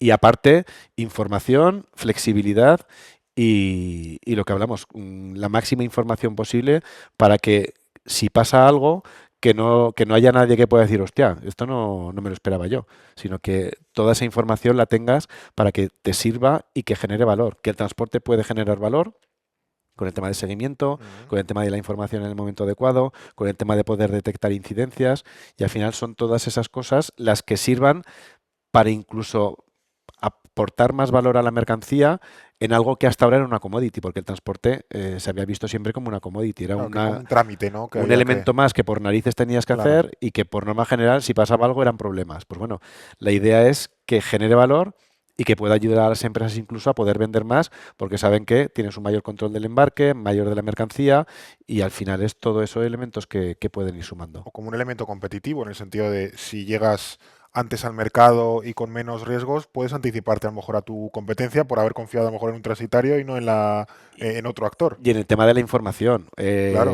los aranceles, las posibles cancelaciones de ruta, las congestiones en determinados puertos. Hay veces que nos pilla el toro a todos por medio, o sea, que hay veces que no tienes capacidad para poder identificar determinadas Sí, situaciones y de con, riesgo. con Trump todavía más, quiero decir que Claro, eso pero hay no. veces que sí, y eso sí lo puedes anunciar y añadir e informar. Por eso que en nuestro caso vuelvo al tema de la asesoría y la consultoría, es mucha información, pero bien aportada, Claro. no sobrepasar tampoco, porque luego si no los árboles no te dejan ver el bosque, pero sobre todo basarte en eso. Claro.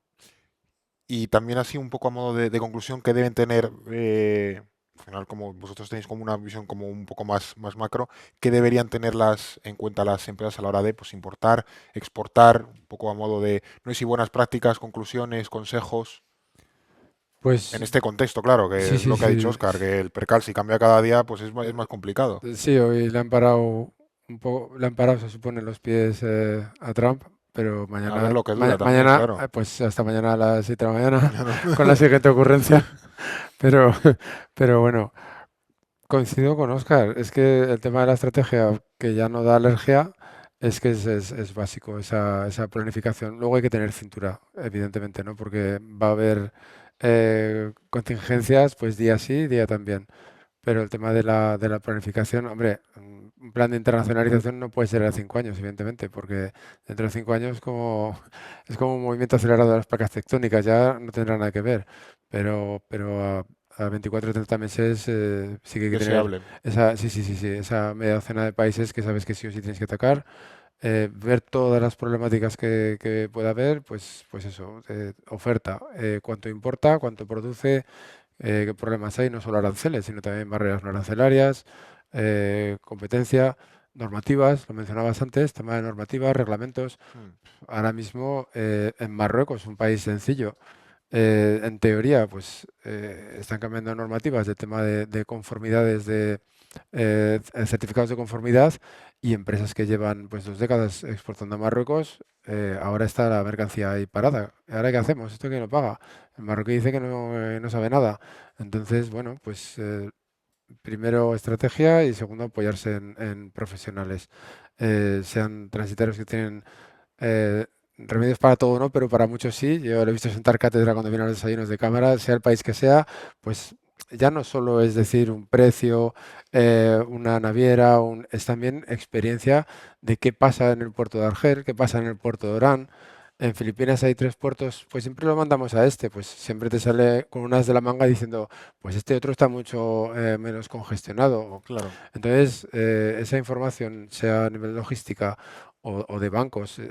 Hace poco tuvimos un seminario con medios de pago en México pues conoces la media docena de medios de pago clásicos, otro en Marruecos, y en Marruecos es que había un medio de pago que no conocía a nadie. Yo no lo conocía, pero había empresas que llevan mucho tiempo exportando que conocían. Ah, muy interesante. Entonces, rodearte de los buenos profesionales, sea la disciplina que sea, a ver, vuelvo a descubrir América, pero no hay que perder eso de vista. Sí, sí. Y por supuesto, pues información. Información, pero sabiendo exactamente cuáles son las fuentes, de dónde viene eso, siempre documentado. Por ejemplo, importadores, pues nosotros vamos a las aduanas de la mayoría de los países, lo que entra y sale de la aduana es lo que entra y sale de la aduana. Nuestra base de datos viene de allí y ahí no te miento. Y si no hay esa información disponible en algún país, como en Estados Unidos, que no es pública en las aduanas, pero sí los Bill of Ladings, y ahí te pone quién compra, quién vende, a qué precio vende, por qué puerto entró. Es que eso es oro puro. Claro. Entonces, claro, poner eso en una matriz y entregárselo a la empresa y decir, mira, esta es tu competencia, hace esto, esto y esto. Pero no tienes por qué decir, como mi vecino está vendiendo a Estados Unidos, yo también. Un caso y ya acabó. Un caso de un empresario que estaba vendiendo a Colombia, su vecino de polígono dijo, Colombia, qué interesante. Oye, para esto hay muchas posibilidades. Perfecto. Y se metió hasta aquí de barro, porque sí que había demanda, pero claro, el tema de las certificaciones, bueno, era tema fertilizantes y tal, ¿no? Pues hay, pues esto, y el importador, claro, se lo va a las manos. Claro. Entonces, información, información, información. Pues nada, ahí queda eso, información, anticipación, estrategia, cintura también. Y lo importante, contar al final con buenos profesionales en toda la cadena, que al final es tu trabajo, es tu negocio y el pan de cada uno. Pues nada, muchísimas gracias, Miguel A Ángel. vosotros. Y sobre todo a ti, muchísimas gracias, Oscar, que nos has acogido, nos has adoptado hoy, o sea, en el podcast y también en esta charla. O sea que muchísimas gracias por lo de hoy. A vosotros por la visita. Y gracias también a quienes nos habéis acompañado hoy. Espero que hayáis disfrutado, pero también aprendido y sobre todo que os haya sido útil para vuestro trabajo, para vuestro día a día, para vuestra visión del negocio, para vuestra actividad y que también os podéis llevar pues una lección bastante valiosa a casa y a la oficina. Así que nada, muchísimas gracias por acompañarnos hoy.